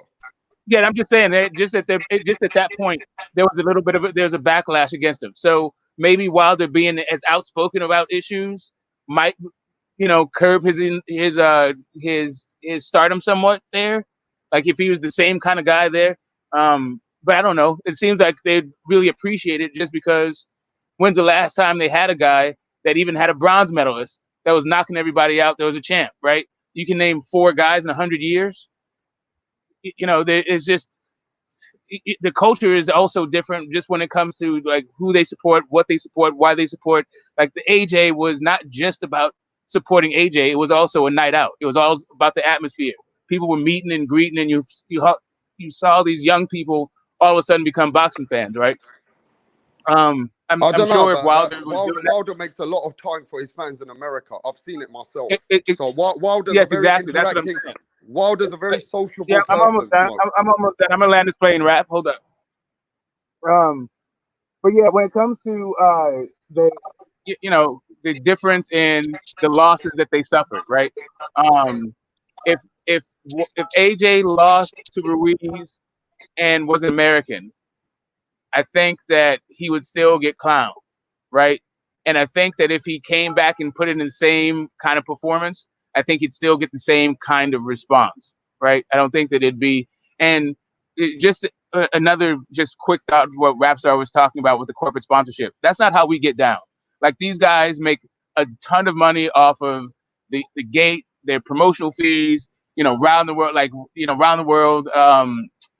pay-per-view fees, but not many corporate sponsorships. That seems to be like a UK thing.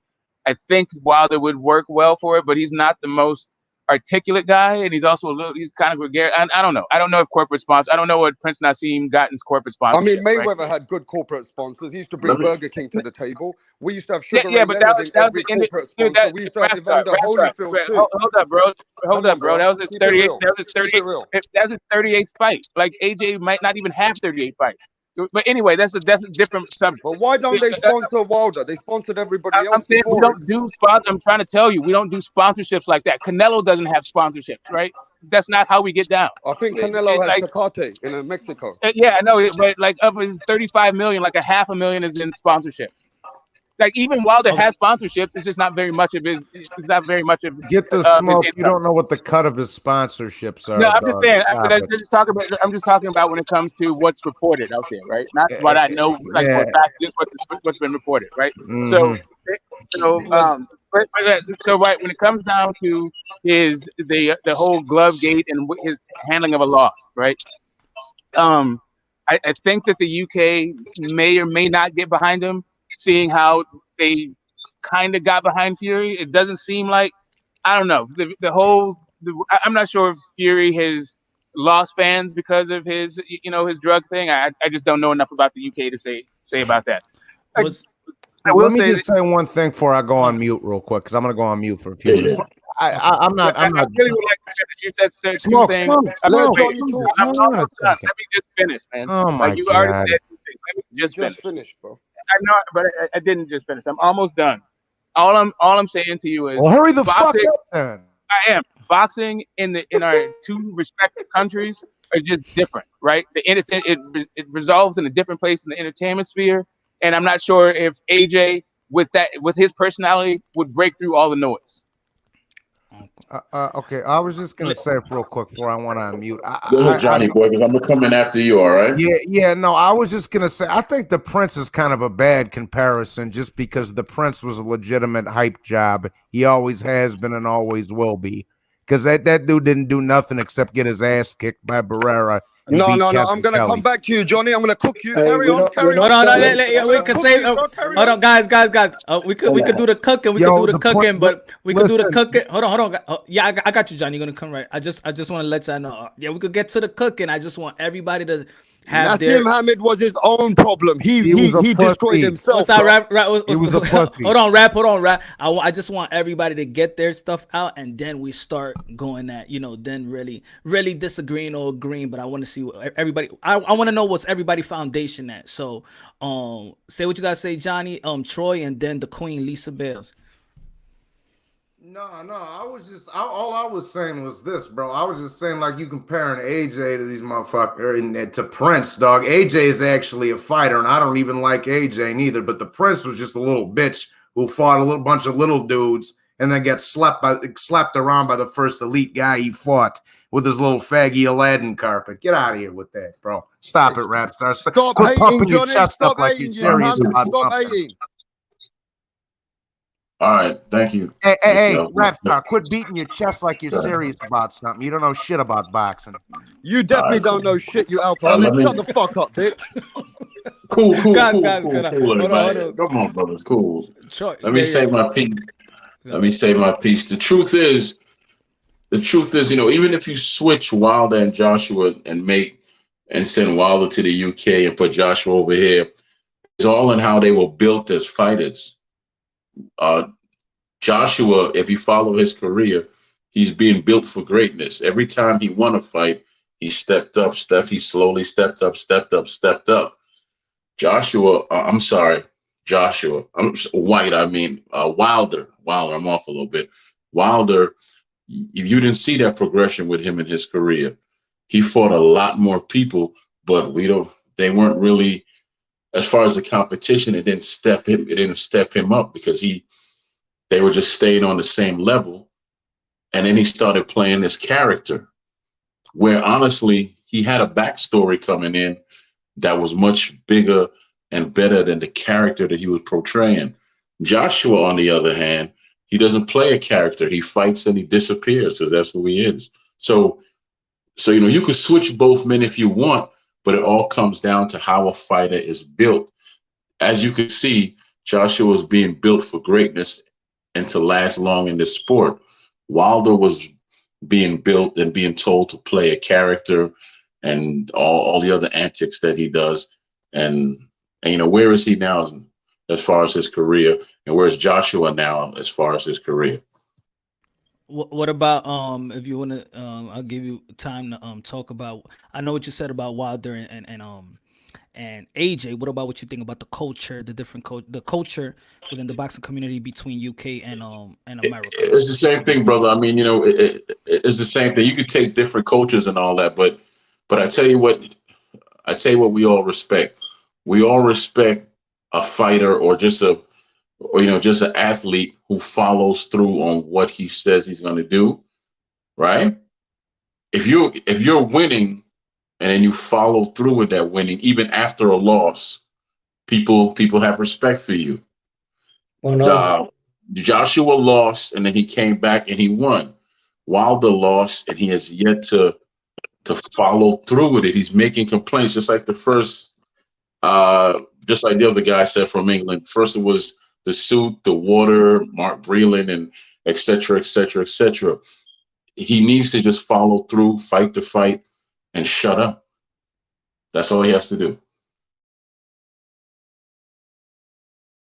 I feel you. Yeah, that's Lisa the Queen was good. Lisa finally showed up. Hey, you finally finally showed up. Short Punch drunk some love. Give me a hug. Give me a Yeah. hug.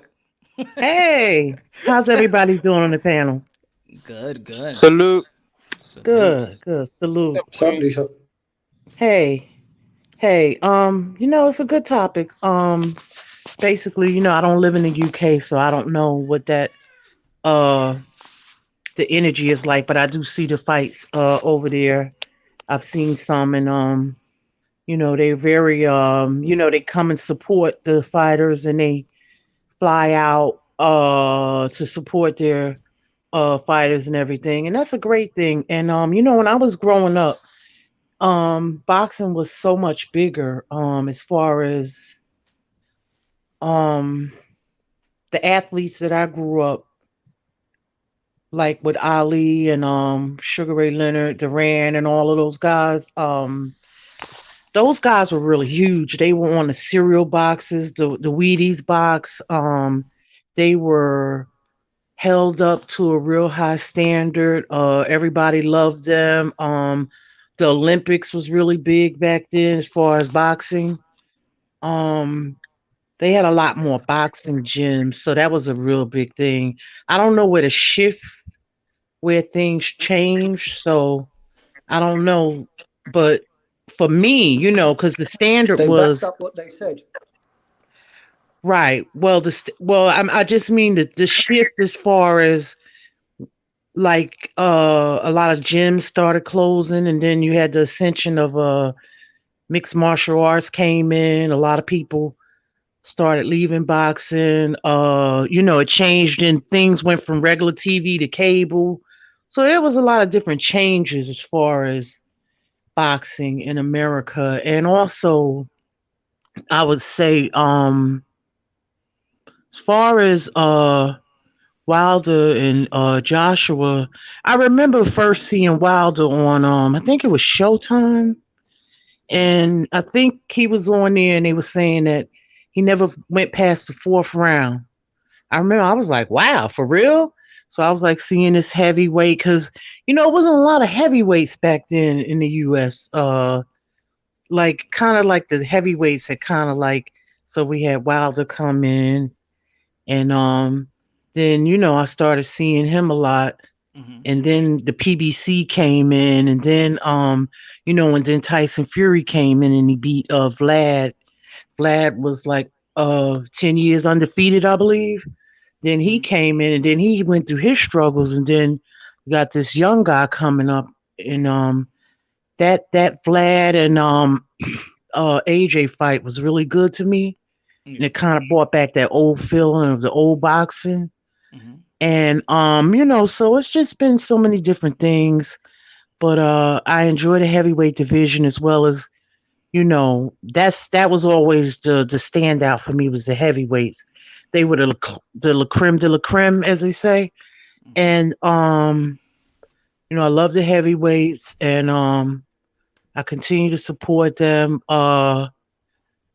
But I'll just say this before I shut it down.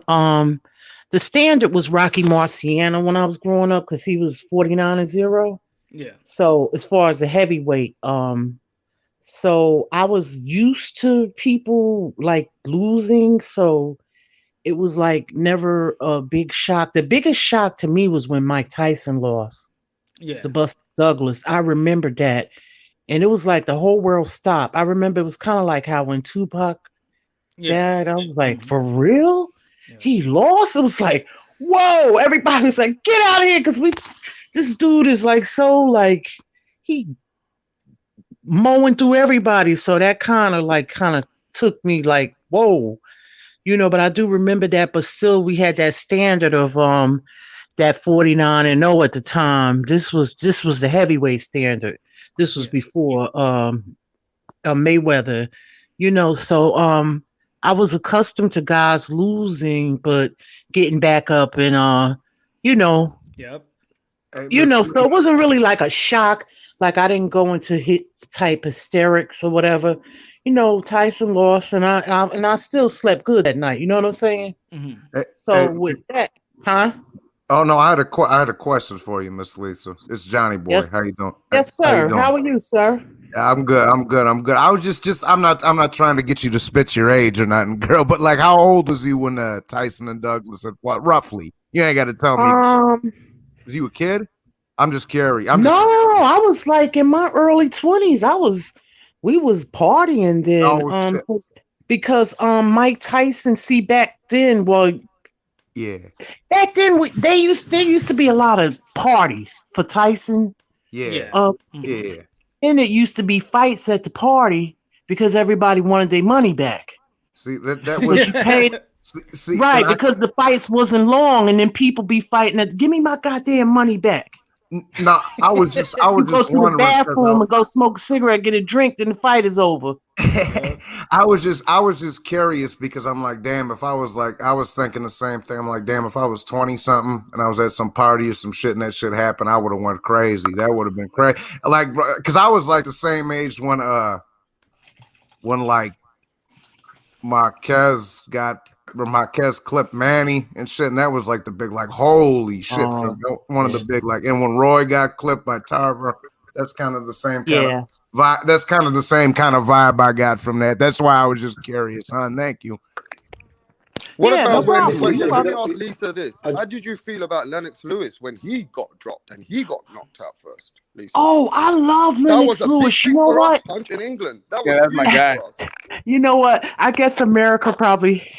I always liked, I like everybody's. I never had those issues like the tribalism or the, I just like people. It was just a matter of preference. I always loved Lennox, but, I remember like people didn't like him. And then I remember seeing some videos of like a lot of past fights of Lennox's. He wasn't fully embraced in the UK either at times because he meddled in Canada, I believe, right?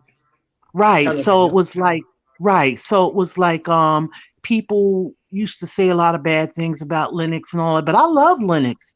He was really great to me. And, I enjoyed those fighters, as well as the ones today. I don't have no real, with these fighters. I don't know them at the end of the day. I just wanted to say something, guys, if everyone gives me 2 minutes.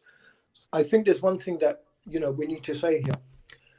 When we're talking about, the kind of support someone gets, I think it's important to keep in mind. There's a difference in being entertained and excited by a fighter, even if you don't really like them, but you're entertained with them. It's like with Ali. A lot of people just tuned in to see him lose. And some people are very excited about people like Mike Tyson. They may not have liked his character, but they tuned in. But there's a difference in the UK, for example, and I'm sure there's probably in most of the world, is if the people like you as a person, then even if you lose, they're going to ride for you. Even if you come back after a loss, they're going to ride for you. Even if you have another loss, they'll ride for you. Look at Frank Bruno.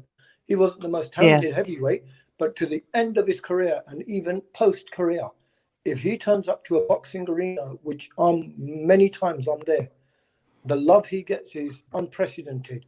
People, the whole arena is shouting, Bruno, Bruno. That wasn't because of his talent. It's because people loved him. And that's the difference. People were rooting for him when he was fighting Mike Tyson. If you compare them as heavyweights, Mike Tyson was a far superior heavyweight than him. People were riding for Frank Bruno because they loved him. And there's a difference. Do your fans love you or are they just entertained by you? And that often depends on the way that you engage with your fans. Yeah, that's a great point. That's a great point. World Combat Sports, what's good? Everybody subscribe to World Combat Sports. What's good, my brother? What's good, everybody? Salute, Punch Drunk. Thanks for having me on the panel, man. Hey, World Combat. How you doing, Lisa? Good. Talk to me. What you think? What's the topic? I read the title. If Anthony Joshua was American and Deontay Wilder was Brit, would their career, critique, success, would it be the same or would it be would it be different? And you can also add in the different what do you think about the culture, the differences of the UK and the American culture in terms of boxing community? What you feel about that? Yeah, definitely the culture is different. You know what I'm saying? More people may like Deontay Wilder if he grew up over there and had a different outside of the U.S. upbringing. The UK have their own vibe.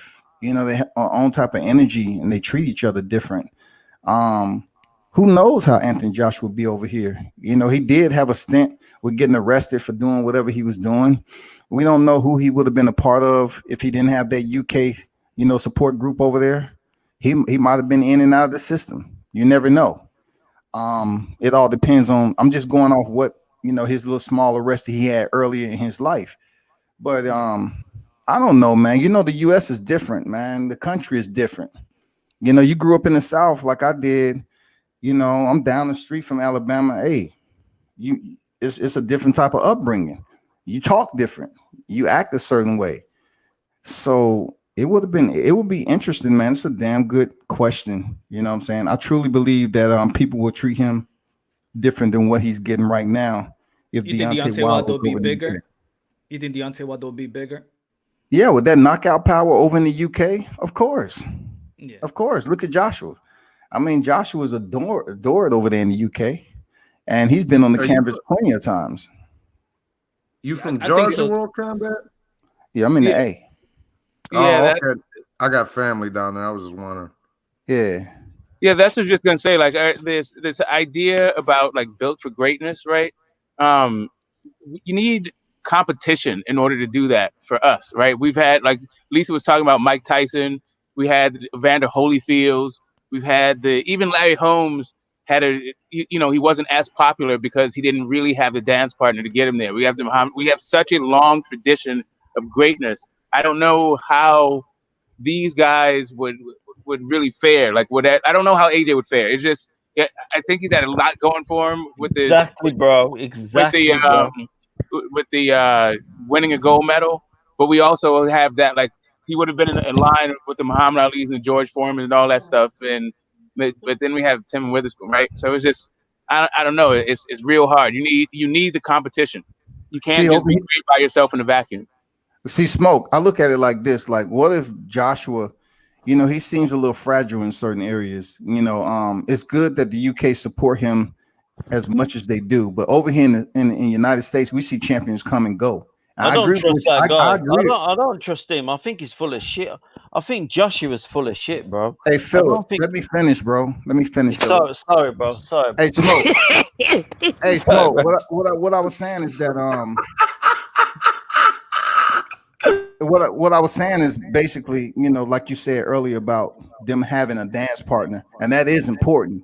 And what if Joshua was over here where we see champions come and go all the time, right? So what if he was over here and he has so much of the American public criticizing him, picking and choosing when they love to hate him? How would Anthony Joshua, how would he grow with that? Because the U.S. boxing scene is tough. Okay, let me ask you a question, World Combat. What do you mean by he's fragile? I need to know, understand. Excuse me. I mean, I'm gonna go after Lisa. All right. It just seems Because like he seems like he's a very strong dude to me. What I mean by fragile in a sense is that he actually cares what people say about him. You know what I'm saying? That's what I get from Anthony Joshua. So when he cares so much about what people say, he may take it to heart, some of it, and some of it he may just jettison and don't pay too much attention to it. But in the UK, he does have a lot of what I believe is genuine love from the UK support system over there with the boxing community. Over here in the US, no, He ain't like that at all, brother. Yeah, look, over here, bro. it's just my opinion. Anybody who Lisa was right. Lisa was right with that. He is not like that at all. Yeah, 100%. I'm talking about when it comes to him and the UK and what's been going on between him and Deontay Wilder. It just seems like he was a bit. Bro, it's a complete. It's just nothing. Quiet. There you go. Like Smoke says, introverted or something. I don't know. See, you can't be introverted over here and expect to excel. We have plenty of introverted fighters over here in the U.S. footprint, and they don't get no love unless you're from a different country. Unless you're from a different country. If you're from a U.S. and you introverted, what they gonna do? You ain't selling tickets. Yeah, you need. Listen. That's why Floyd. Listen, Okay, let me step in it because I was want to what go Lisa after said, Lisa. bro. What Hold Lisa on. said. Let me step in real quick because I want to go after Lisa, He's an please. introverted guy, bro. Hold He's on. an introverted guy. What Lisa said. Okay, hold up. You never see shit from that guy, bro. Hold on, Philip. My Okay, name's let me step in because I want to. my name's Philip from UK. Go after Troy. Troy, go ahead. I'm bro. not in the UK. I'm Okay, in good. Algeria. I live in Algeria. I live in. All right, cool. All right, cool. And the Okay, course cool, punch, cool. a course punch that Philip All right, going to disagree with what I'm saying because me and him, you know, he came on my channel dogging out Deontay Wilder before, like I don't. I'm in remember. prison, bro. I'm in prison in Algeria, bro. So it don't matter. No, man. Let me go ahead and say what I got to say, and y'all two could hash it out. But I'm locked up for 6 years, bro. Hey, Philip, keep it okay, to well, boxing. Yeah, sorry, rap star. yes, Sorry, rap star. yeah. You know, Thanks, bro. listen. As I stated the first No, time I spoke, I'm sorry, rap star. Sorry, rap star. Philip, come on, put yourself on mute. Let Troy finish, and then you. Okay, I'll go. Thank you. All right, you know, as I stated the first time I spoke, it all boils down to how you're being built as a fighter. If you're being built and you're being groomed for greatness, it doesn't matter where you are. You are going to either go, okay, you could be, if you switch places with both men, as I said, it just depends on how they're built, right? Okay, you don't have any competition over here, but the competition's over in the UK or whatever. You go there. You go there and you take care of business and you clean up and get the belts or whatever. Yeah. Wilder, as I stated, wasn't really built like that. He's not really built like that. Where if you watch Joshua's career, every time he won a fight, whether it was for a championship or he fought Klitschko, they made sure that he stepped up. You know, it was always a step up. Yeah. Wilder's competition was never really a step up competition. As far as fighters being quiet and not being loud, Holyfield's a perfect example of that. In the ring is where he made his noise. Outside the ring, you didn't hear him. But in the ring, he made all his noise. And he has. Let me finish. Pigeon. Let me finish. Like Holyfield. Sorry, bro. Holyfield, right? You can't take away. You can't take anything away from him. He's the last great. You know, heavyweight in the last 30 years, I think. And he was the quiet one. Tyson will always be that legend. Tyson will always capture your soul because he's Mike Tyson. But when it comes to as far as their success, there's no other heavyweight from that era that's as successful as Holyfield. They're not going to. And he was the quiet one. No, Lennox Lewis was very, very successful. But you remember also. He's not as successful as Holyfield. But you remember, 100%. but the difference. Lewis wasn't more 100%, Troy. 100%. But the difference between also is like what Lisa was saying before. There was more of a star. Maybe it was promotion, not even necessarily just promotion as a promotional company having you out there. But Holyfield used to be on sitcoms, and Holyfield used to be on talk shows. And he didn't speak loudly in the sense of being boisterous, but he spoke loudly as a Christian man. He wore he did. He was a Christian. Is this the punch drunk on him? Go ahead, Pigeon. Okay, Punch. You know, Wilder been on shows. Wilder been on shows too, but you know he always. It's a beautiful. Okay, go ahead. If you Pigeon, go ahead. Say your say. Go ahead. Pigeon. Wilder been marketing too, but you know, basically, if you're gonna be Christian or whatever you're gonna do in your life, you know, I think it's a beautiful thing. You know, the holy man, that was his name. It was basically based on the fact that Holyfield was basically based on the fact that he was a fighter. No, don't say I'm drunk or anything. I'm a fool, but I'm not a fool. I used to train with Mike Tyson and Joe Egan in their gym. I did that for 10 years. Would you want to get punched in the face from Mike Tyson and Joe Egan for 12 years? That's what I actually had. Was you sleeping or dreaming at the time? I know exactly what I was doing. That doesn't have anything to do with what Troy mentioned, though. Well, wait. I actually grew up around Holyfield, so you know why I say about the religion, because we can have a discussion about this if you want. Hold on, we can't have a discussion because you keep on talking. Hold on, Piggle. Oh, so you're gonna be funny about me about my past? Hold on, my brother. Pigeon, Hold you on, look bro. like a 50-year-old Pigeon. You look like a 50-year-old crusty version of 8 Mile. You goofy ass looking motherfucker. Johnny. Yeah. No, you know what? You know why I brought up Holyfield as he spoke loudly. Hold on, Pigwood. You know, I spoke because I think Wow. being a it helped religion helped out guys like Prince Nassim, Amir He Khan, did, Muslim he people, was a Muslim. guys, Muslim people came out for those fighters. I think people underestimate the power of the union of religion. So Yeah, Holyfield, exactly. Holyfield came, as a Christian man. And what intrigued me about Deontay Wilder was that he always references the scripture. His father is a preacher himself. He So did. He was so, a so lovely I man. He was a so I, lovely man. so when they talk about character, the way that drew me more to Deontay Wilder was his character. I mean, Yeah, yeah, yeah. I know people's gonna be talking about how he took the loss, like I said earlier today. But what drew me to No, he was a Deontay nice Wilder man. He was a nice man. is what he did in the ring and his character as a father, as also talking about God in scripture. That speak a believer, receive it. That's scripture. That's Yeah, it everything. is. Hey, Phil, Everything stop he jumping spoke in. about Put was yourself on mute, Phil. Okay. yeah. The So punch. Can I go after I you? I think want to see that. when it comes from these both men, and that's why I said the title about Sorry. both men is about they both have good character. They both have good character. One of them get the benefit of the doubt. I understand the Tyson Fury and stuff like that. People want to diminish everything about Deontay Wilder, and that's what I don't want. I don't want people to just diminish everything about Deontay Wilder just Yeah. because the Hey, loss that he had with Tyson Fury. hey, but punch. Check this out. Why do people have zero hesitation to find a way to support Anthony Joshua when he was arrested, and they know damn well he didn't win the freaking gold medal round in the Olympics, and you know what I'm saying? It's just fact. Look at the fight. They just Come have on, no bro. hesitation. Nobody Look, don't check know this about out. that They much, have man. no hesitation in finding good words, healthy words, that positive spirit to support Anthony Joshua. When Wilder, who hasn't been locked up, and did a little bit more brash trash talking, and Joshua trash talk too, people have the easiest time just finding criticism and decry everything he's done in the sport of boxing and get personal. I'm gonna just say, Well, if let I me could say just go on, something. I just want to World talk break. about. Oh, Go ahead, Lisa. Go ahead. World Breaker. It's It's World Joshua Comeback. get a lot. I'm sorry. Oh, I'm sorry. That's World your boy Combat. Adonis.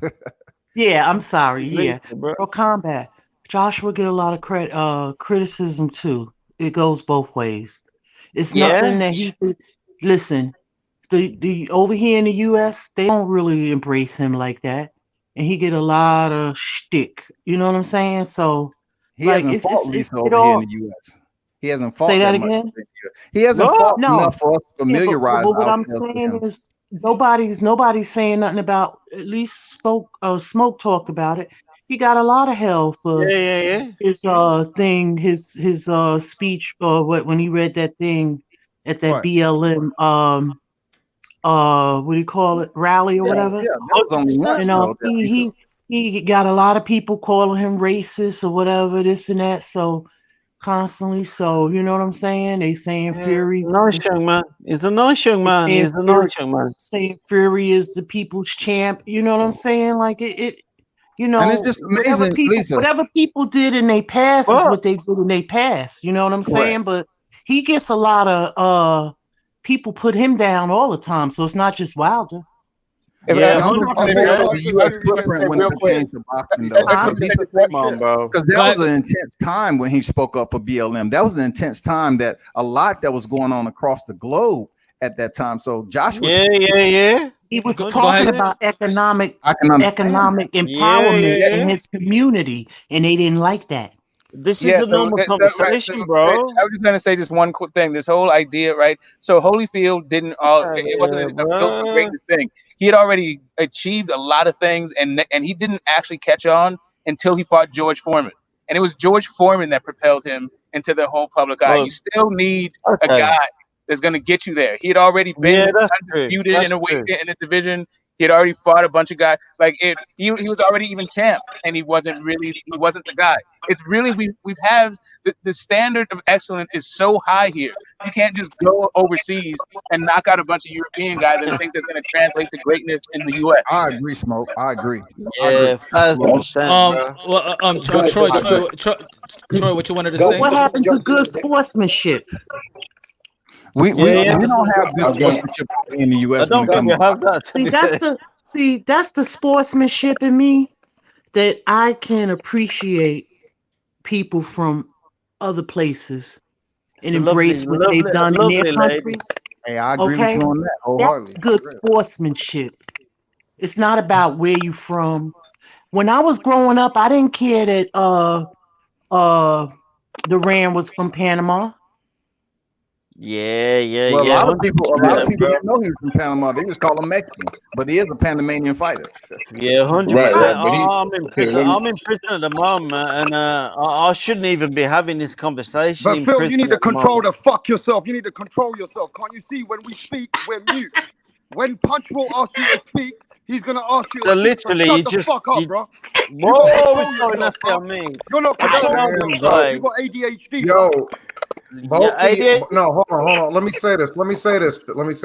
Both You of need y'all, to relax. both You of need to y'all relax, woke up bro. at 3 o'clock in the fucking morning over there in England or wherever the fuck it is you at. Both of y'all Right. on some powder. Straight up. Johnny, shut the fuck up, you cocaine head. You cocaine addict. Shut the fuck up, bro.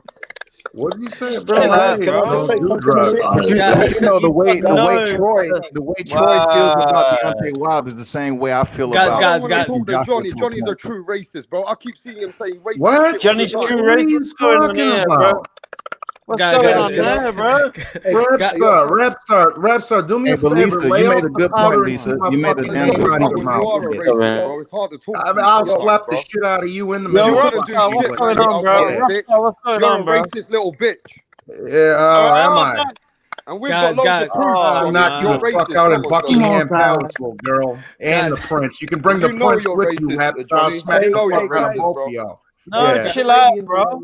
There's You a need lady Guys, to guys, Little relax, guys. bro. coke ass bitch telling me what time it is, nigga. You ain't. Don't ever disrespect me, Stop Rapstar. hating on England, you bitch. Stop hating on England all the time, racist bitch. Listen, there's a lady. All right. Hold on, guys. All right. Hold on, guys. I got a super chat. Hi, low. Good looking out, my brother. Good looking out, my brother. Hi, low in the building. What's good, guys? Oh, Lord Can I have have my mercy. say? Holiday spirit. I'm more with Johnny. I'm more with Johnny than I am with Rapstar. Of course I'm you are, more because with you don't Johnny. represent England, you fucking Get the idiot. fuck You out of shouldn't here. be on it. Hey, Punch, let me ask You you shouldn't this. be on Do it. you You don't believe? represent England. You can have a Hey, Punch, conversation. let me ask you this. Straight up, bro. What do you think about Anthony Joshua's gold medal round bout? Do you believe Help your brain. hold on. Wait. I was asked this question. Say it again. Me What and combat? you. Yo, Me and Penguin, my brother. Everybody get this stuff on mute, and you're the one that's trying to be an ad-lib out here to everybody. Relax, bro. We all know that Deontay won the bronze medal, okay? You know, fast track. But when it comes to Anthony Joshua's gold medal round against his opposition in the There you London, go, Rapstar. do you believe as a boxing head that he actually won that fight? Fucking bitch ass nigga. Hey, Look at this. hey. No. Let me step in. Take this racist guy off the Let me channel, say bro. this because I just want to Take keep this it. racist motherfucker off the channel, bro. I just want to talk about the topic, so I'm gonna step in and talk about the topic. I apologize. I apologize. Cool. You know what I'm gonna say is this, right? It all boils down to really simple facts here. One man, Joshua lost. He came back and did what he needed to do. Wilder lost, and it's been too many excuses and this blaming everybody and everybody firing people. And hold on. Opinions aren't based He has on not fact. stepped back in the ring.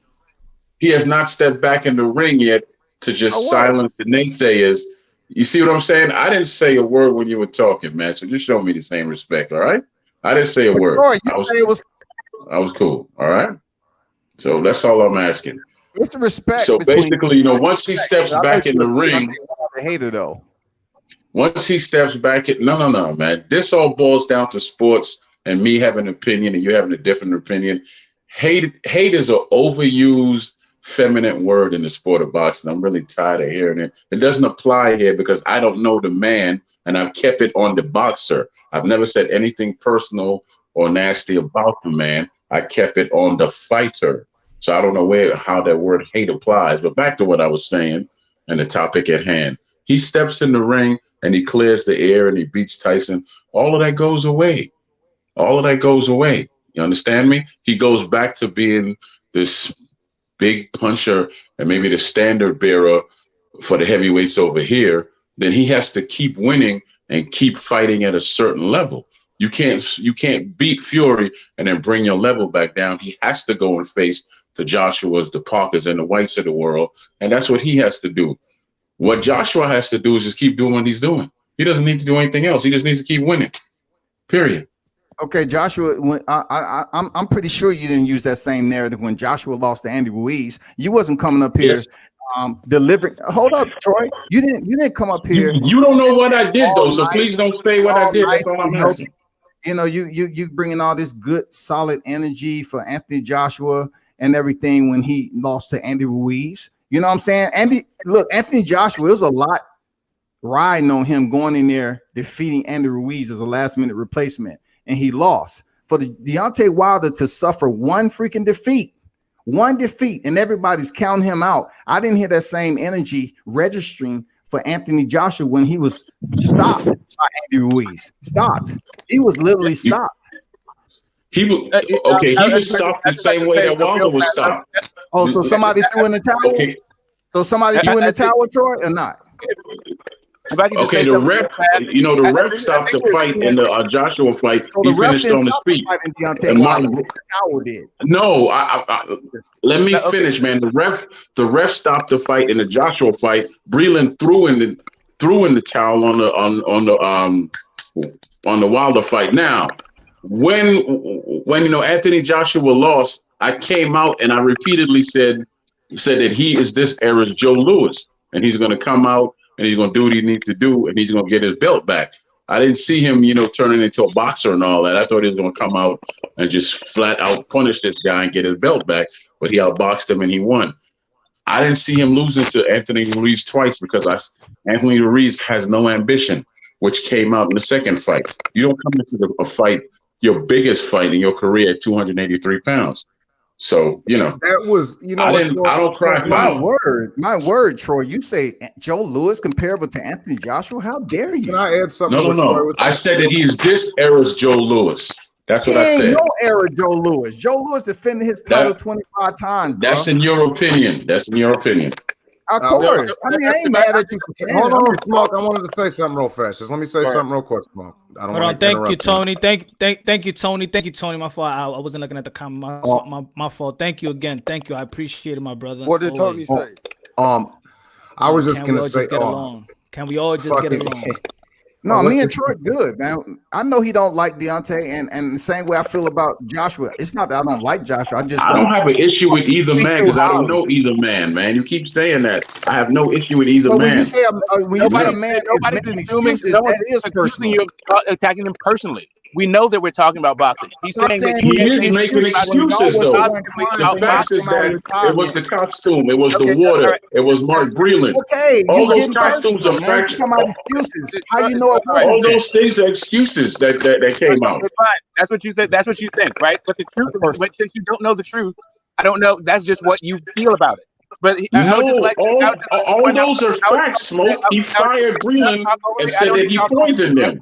He fired Breland and said he poisoned them. Then it was the costume. Then it was the egg weight in his gloves. Then it was the glove was tampered with. One at a time. Nobody can hear what y'all saying. Nobody can hear what y'all saying. You want to talk? You interrupt everybody. You're in your feelings, bro. Shut the fuck up. You're pussy. We don't want to talk to you, Johnny.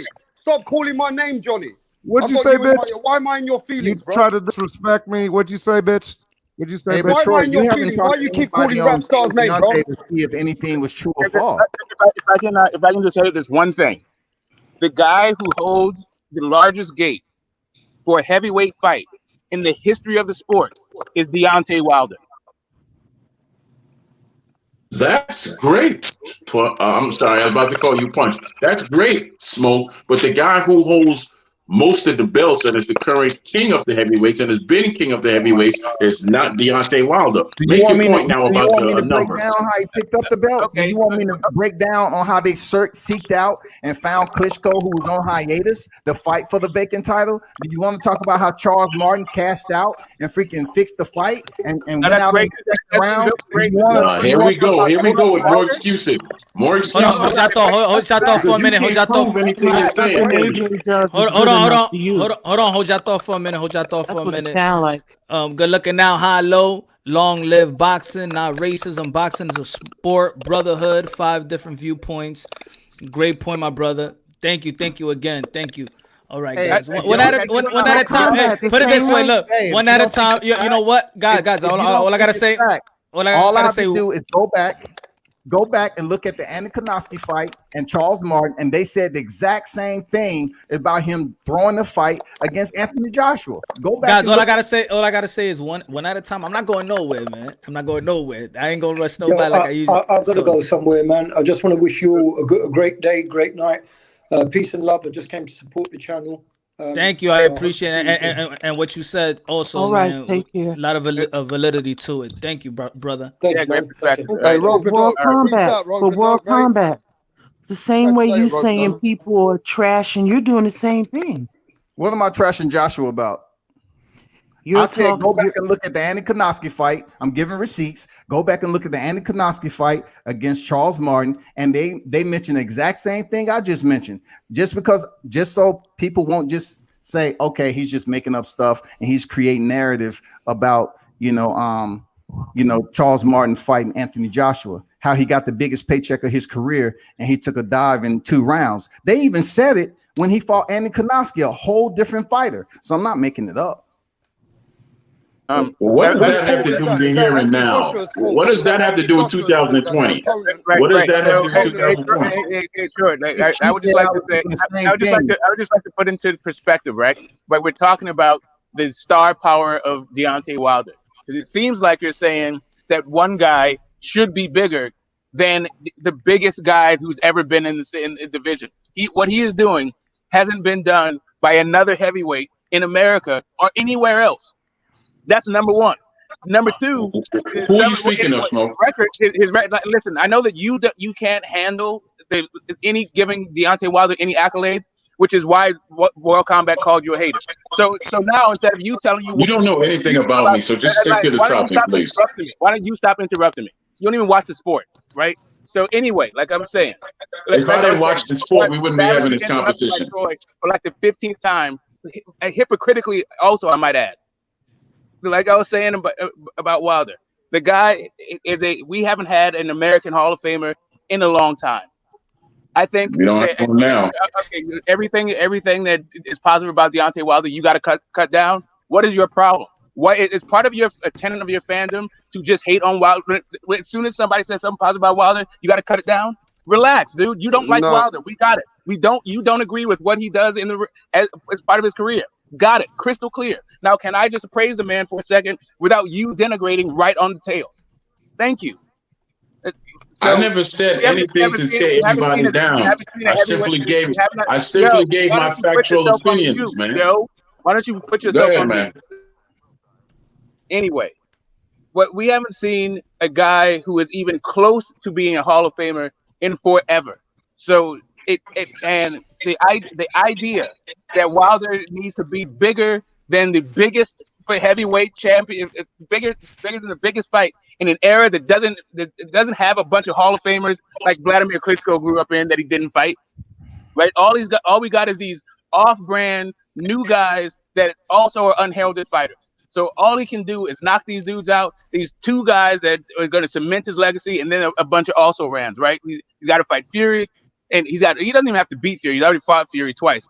To get his belt back, he has to beat Fury.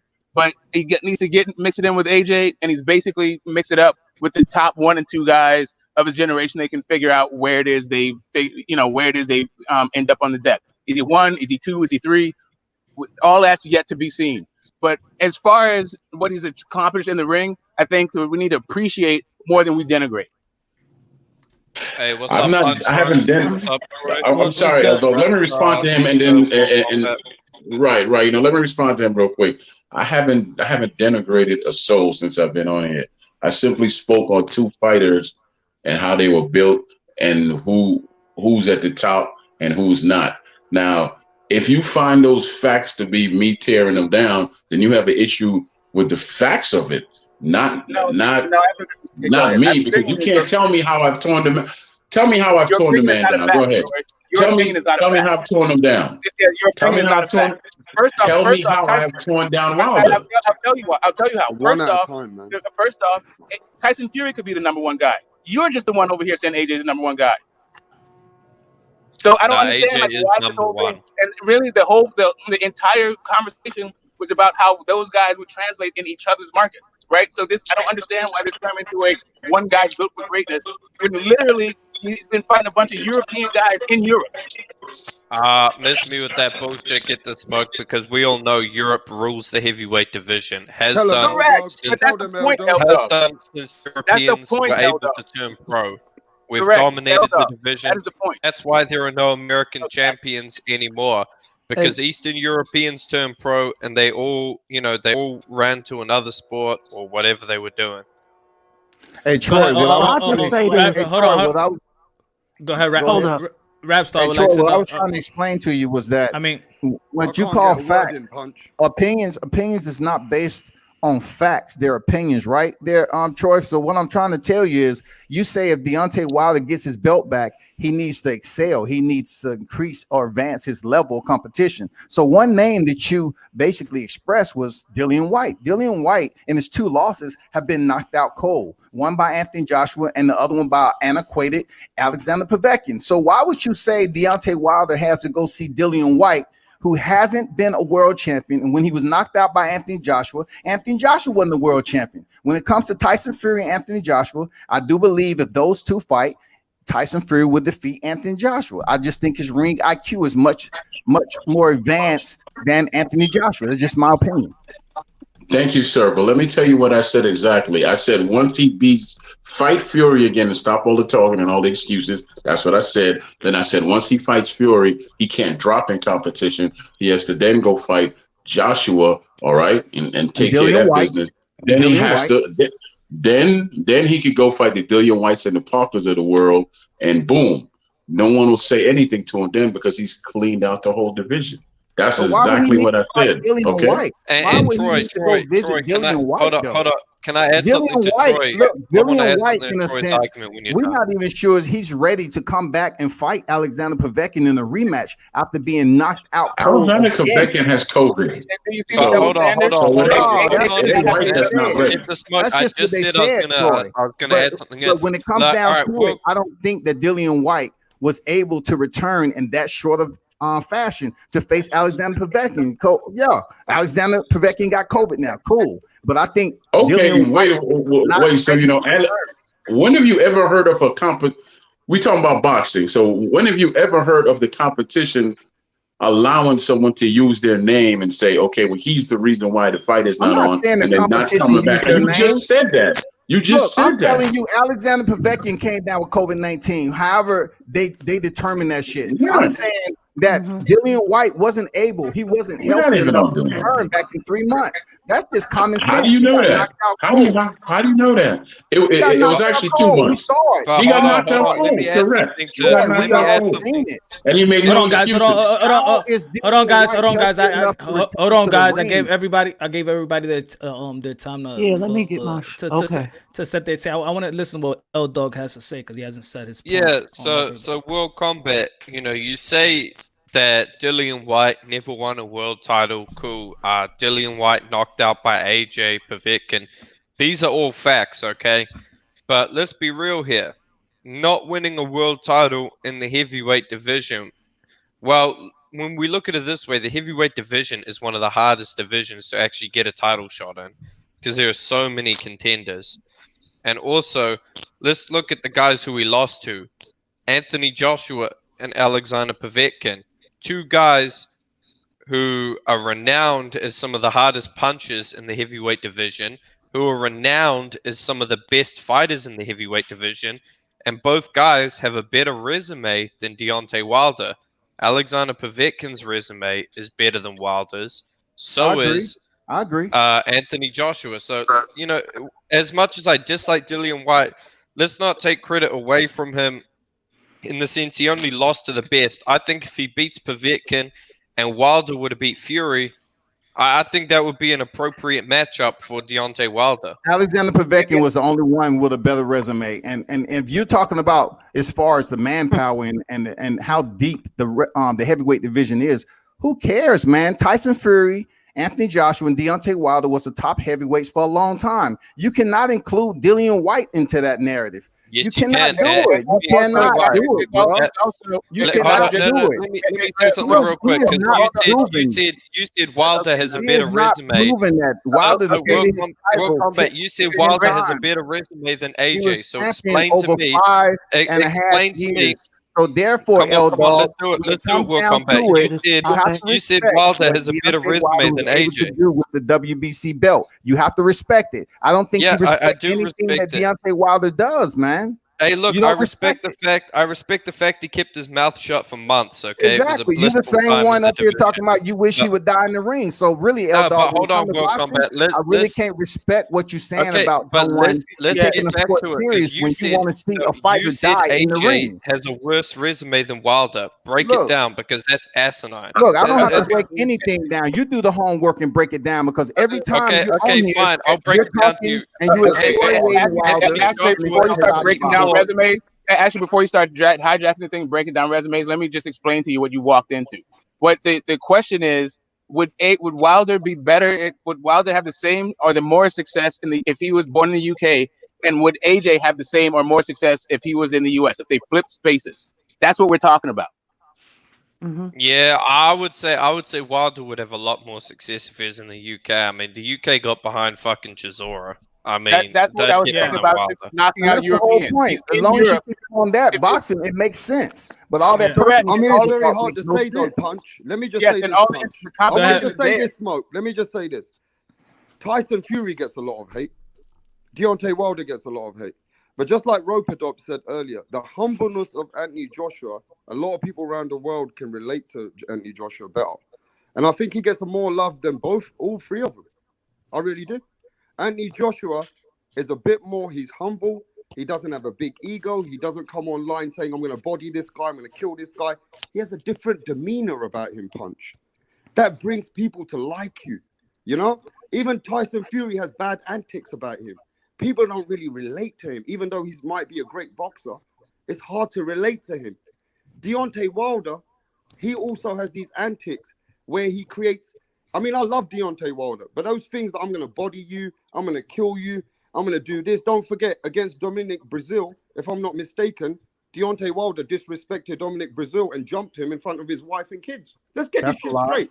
That's a lie. Okay, well, I've read it. Dominic Brazil said that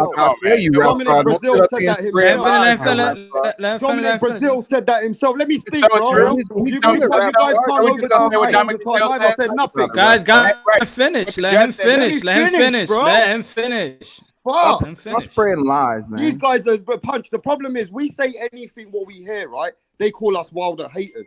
This is because we can't even speak our opinion on Wilder anymore. It's that sensitive.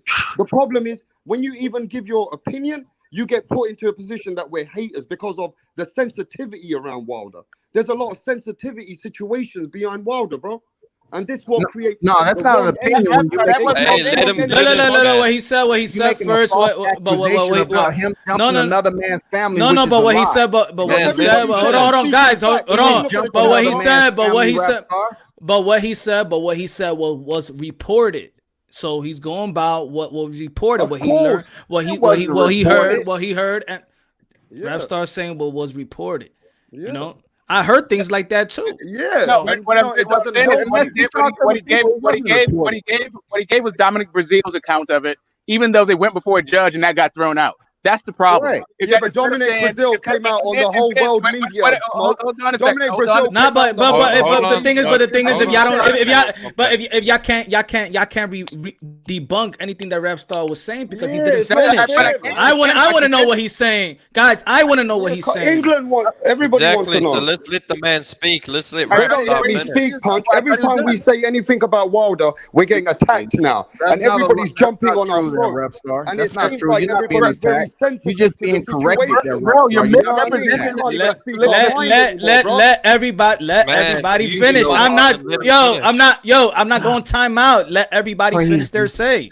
Even if y'all agree or disagree with them Can I or speak? anybody here, let them finish. Am I Let allowed them to finish. speak? All right. Yes, Rapstar, go ahead. So what I'm saying, right, Punch, if Anthony Joshua had the same antics, he'd be hated in England. I'm telling you straight up. If Anthony Joshua started coming out with all these kind of ways where Tyson Fury does and comes out with all these bullshit antics, he'd be hated more. So I think we need to get to the character of Wilder's not perfect, but Wilder is a great human being. We're not taking that away from him. But partly, you got to appreciate, look at the whole aura behind Wilder. He didn't believe he could lose. And this has come back. And now it's become a sensitive issue. All I'm saying is, bro, if Anthony Joshua was in the same situation, consistently bringing out these things and bringing out antics, he'd be hated more. It's facts.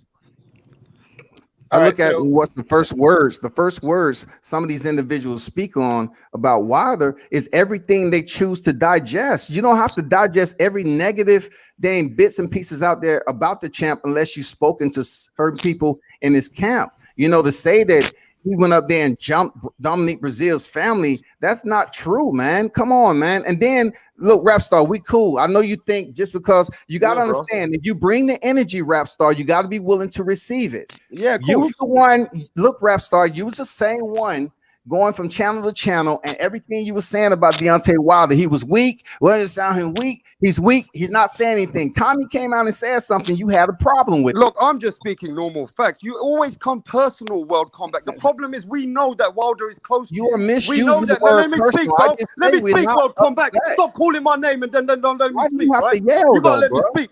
We can Why see do you from have your to yell? videos that Wilder gave you an interview. We know you're close to No, Wilder. I didn't say anything no, about we know me you're and close Wilder. to Wilder, but You come on, bring bro. me and World Wilder in Combat. it. I didn't bring World anything Combat. about Listen to that, this, bro. Rapstar. World Combat. When you You look at can't it from the talk about outside any of looking my in, media stuff when because you you look at the outside want looking in, right, it looks bad because Wilder's fans and Wilder's channels have made him trashed him. They've made him look what weak. Wilder channels? All You these see how channels which you are running around collectively for grouping us Wilder, together? showing all these, I don't showing have a all these Wilder fucking channel. things for Wilder. That's I made don't it look have a worse. Wilder channel. See, that's you being discriminative about who you are as a person and the way you perceive things. No, but Who look, am I to say look, I have a why Wilder can't you channel? take the I don't facts? talk If about Anthony Wilder every Joshua day. does the same I don't thing as talk Wilder, about Wilder he'd be every day. hated. It's I do not facts. talk about Wilder every day. Check out the thumbnails. So Bro, don't include I me. don't believe in what Wilder this channel. guy, World Combat, is a very, very sensitive man when it comes to Wilder. You're not Okay, allowed to okay, speak whatever your you say, that mind. don't look, World that does Combat is very in love little with for me, Wilder. Rapstar. I don't blame you, bro. I don't Can I blame jump you to in? love Can Wilder. I You're can the I one say that's now? always You guys screaming, ping but pong you this trigger telling me I'm sensitive, that does absolutely nothing to me, You are Rapstar. very sensitive. Hey, You Hey, don't come even on, want to guys. I have don't our think we're opinion. going But anywhere. Let's when just get World into Combat it. say my here, piece so we we can move can't have on? our opinion about Wilder because he gets You can have I your got you. opinion. You Hey, can hey, have World, your can I? opinion, but Hey, World stop and Rap. spreading Hey, World and lies Rap. there, Can I jump Rapstar. in? Bro, we're just keeping it real. You Listen, are Dominic telling Brazil, lies, Rapstar. Dominic You're not Brazil, talking it. punch, You're not keeping punch. it real. You're telling Dominic lies. Brazil came on TV himself. Dominic telling Brazil, lies. Yeah, I'm Dominic good. Brazil came on TV You're telling himself and lies, said that man. Wilder jumped him in front Guys, of his family, bro. You telling Dominic lies. Brazil said that. So here's the thing. Right. So here's the thing. What you're saying is just the fact that there was reported that the incident happened, and that's Dominic Brazil's account of it. That is enough for the British public or the UK public to not support Wilder. If that is your claim, No, I'm then, saying smoke. I'm saying smoke. Rapstar, please do Smoke, not we got to interrupt me. keep this Say real now. Rapstar, We got to keep please this stop real, interrupting bro. me. You Please can't be keep in your yourself on mute. feelings, Smoke. God Come damn, on, bro. please keep In yourself your on feelings mute. either, I can't Rapstar. hear you. Get out Like, your yo, feelings. hey, World, just hold on a second. If what you're saying is just because Dominic Brazil said that, then the UK public would not support Wilder as much, then okay. But if you're Wilder just didn't repeating, even deny let me it, finish Punch. my thought, Wilder yo. didn't even Can deny you it, please Punch, stop on the interrupting press me? Can you conference. please stop interrupting me, Rapstar? Please. If that's what you're saying, fine. If you're not saying that, if what you're saying is what he actually did was jumping in front of his family, then what I'm saying to you is that your opinion is probably skewed on on something that isn't proven Right, to but be a Smoke, fact. what I'm saying is if Hold Anthony Joshua, on, bro. Hey, but listen, Smoke, let me speak. Let me just say this, rap Smoke. star, Smoke, stop interrupting, man. Go. man, these guys will never let me Raps. speak Let me because they're in finish their my Yeah, feelings. thought, yo. rap. You said all the Smoke. stuff. You All right, had right. the- Oh, you had the let me floor. moderate it. Let me moderate it then. Smoke finish up. Rap star go answer And to then I want to go. yeah, and then Lisa, because she been wanting to talk for a while, but come on, Thank guys, you. one at a The time, man. I ain't issue, going nowhere, man. yeah, the issue when we're coming when this is now coming down to, because I guess this has just turned into the why Wilder has the public perception that he has, right? So to me, this shows that all the passion is actually for Wilder, not even for AJ, Mr. Corporate guy with all the sponsorships, right? And I think that also comes down to this idea of humility. His humility may just be a morals clause in the contract, but that's a different subject. I would just like to point out that when we're talking about these things about Wilder, what Troy was saying was for Wilder to shut up everyone, he has to clean out the division. All AJ got to do is fight, right? It's those kinds of standards that I think that for me as a person who just appreciates the sport and of not even trying to do this AJ versus Wilder thing, it just becomes tedious after a while. Like Lisa, I'm not trying to hate on anybody. I would just like to appreciate the guys. But then you hear these guys, oh yeah, he jumped him in front of his kids. Who does that? Oh yeah, you got to clean out the whole division to shut everybody up. Like, dude, like why? What for? Because it's the way of boxing, Smoke. That's the way it's always been. Now when it comes to Joshua, he already cleaned out the division with the exception of Fury and Wilder. That's the only two he hasn't fought. Wilder has not defeated any current top heavyweight, unless you care to name one that he's defeated. Ortiz? Still there, top heavyweight. I said current top heavyweight. I didn't say yes, content. Top heavyweight. Stop Ortiz, it, man. right Ortiz is nobody, man. Yeah, he's nobody. Yes, Come on, yes, I come do, on, Smoke. bro. Yes, I do, Smoke. Yes, I do. Yes, Can I we do, let Smoke. Lisa I want go? you to pull the Hey, road. hey, listen, I want you to pull the road magazine. Can we let in the Lisa go? heavyweight division, a Can we let Lisa go? king Can we contender let is the Lisa top go? guy. Yeah, Like, yeah, let's We be let real. Lisa go. Hey, this Eldar, ain't you your just said show, let World Lisa go. Combat. Let You Lisa can't go. do that, World Combat. It's You all right. It's all got right. time to his show. This It's ain't all your right. show, Let Lisa World go. Combat. It's all right. It's all right. It's all right. I do want Lisa to go. Yeah, guys. I'm really sick of the AJ and Wilder shit. It's been years of counterproductive debates. They're both in the division. Why can't they both be great? I never compared them like that. They're two. Me personally, I'm a AJ fan. But that doesn't mean that I don't support Wilder or yada yada yada yada yada. But it just brings on such a negative energy to me. And the debates are pointless because they're not fighting. They're not in negotiations to fight. You know what I'm saying? Why can't they just be, and hopefully they will get to fight. You know what I'm saying? I'm not here to see. The thing is, and I will say this, this is what I've noticed, and on both sides. If you say something positive about one, and you got somebody coming back saying negative about the other, and vice versa. Yep. And it's stupid. You know what I'm saying? I agree. I know that this is this new fucking way of social media and shit, but I don't roll like that. At the end of the day, I don't roll like that. I'm too fucking old for that. Thank you, You know, Lisa. and I didn't roll like that when I was younger. That was never my thing. So it's like you can't like one. If I even try to make a nice comment about AJ, somebody will always say something nasty. You know That's what I'm right. saying? Like somebody will Same come about back and Wilder say, too, Lisa. Same yeah, about Wilder that's too. what I was saying. That's what I was saying. Both. So it's like it's stupid. You know what I'm saying? So it's like they both get a lot of, you know, We just can't congratulate both of their greatness. It has to be a devalue right, to value. right, and then they got to be tied together. Each one has different accomplishments and what they've done in their career. They're not the finished article yet. They're still, they're not retired yet. You know what I'm saying? So it's like people, I think these competitions, or well, they have to be competitive because they're in the same division in sport or whatever. But I think this pitting against each other is to make what's the word? Like create a beef. It's a fucking created beef. Yeah. And it's going out of control. And with the fucking supporters. And I'm just not really about all of that. I don't give a fuck. I don't give a fuck at the end of the day. You know why? Because I don't know these motherfuckers. Speak on it, Queen. Boxers like that. Lisa, I don't follow boxers like that. I just speak on them, but I don't fucking follow them. At the end of the day, I got my own fucking life. I get two fucking shits about them. And that's Wow. Thank you very much. Thank you very much. Can I get an amen? Can I get an amen? It's the difference between knowing them and just speaking on them. And I agree. But the negative stuff that people conjured up about Wilder, I haven't seen that in his person. I've seen him several times over. I've never seen him in the way people describe him in life in general, outside of boxing. I've never seen that. So it's not personal when I'm sitting up here defending him, and I don't hate Joshua. I would say I'd rather see Tyson Fury fight than Anthony Joshua. And then people get confused because they want to make it a black and European thing. But no, I say Tyson Fury would beat Anthony Joshua. And then they say, you got to understand when you're reporting on something, not everybody's going to agree with what you're saying. And when people gather this black media type stuff, when it comes to Wilder, look at my thumbnails. I don't talk about Wilder every day like some of the other members in the LDBC.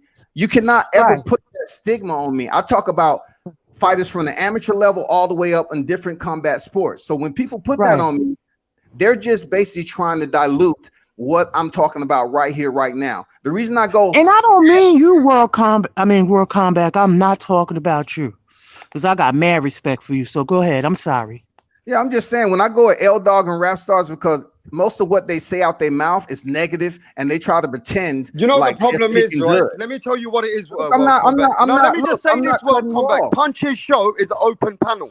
If you can't handle other people's opinions, you need to shut the fuck up and get on your own show then, because this is an open panel. We're allowed to speak. It's a freedom of speech. I hear you, Mr. Rap Star. I hear you, because I like you can't come and call us haters because we don't agree with you. That sounds fucking weak. You sound fucking weak. Everybody that's on this panel, you listen to how Rap Stars always cussing people out and dropping obscenities. But I guarantee you, he won't let us speak.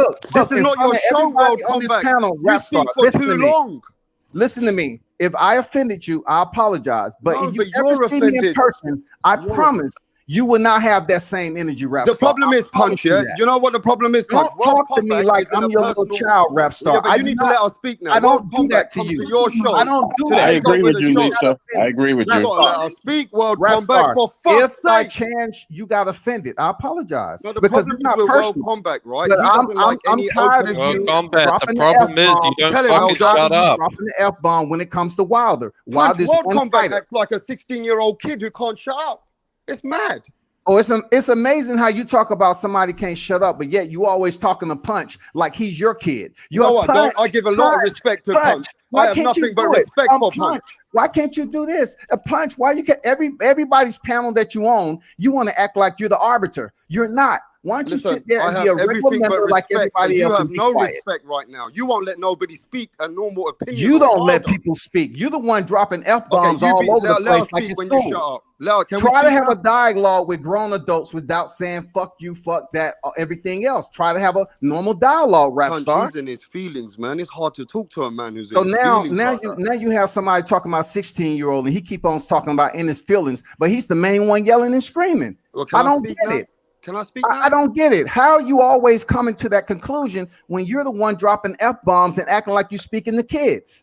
You know what the problem with World Combat is? He's so in his feelings, Punch. We can't have a logical conversation. So check this out. He won't even speak. We can't have a logical conversation with World Combat about boxing because he's so emotionally involved in this situation sensitively. It's so hard to get him to have this conversation. Talking about Wilder? Talking about Wilder, the person that you said you interviewed? Bro, the problem with you, World Combat, you won't let nobody have any opinion. I told you, if I offended your sensitive behind, I apologize. I told you you're so offended, bro. You're the one. But I just want to let you know, Rap Star, it's not personal.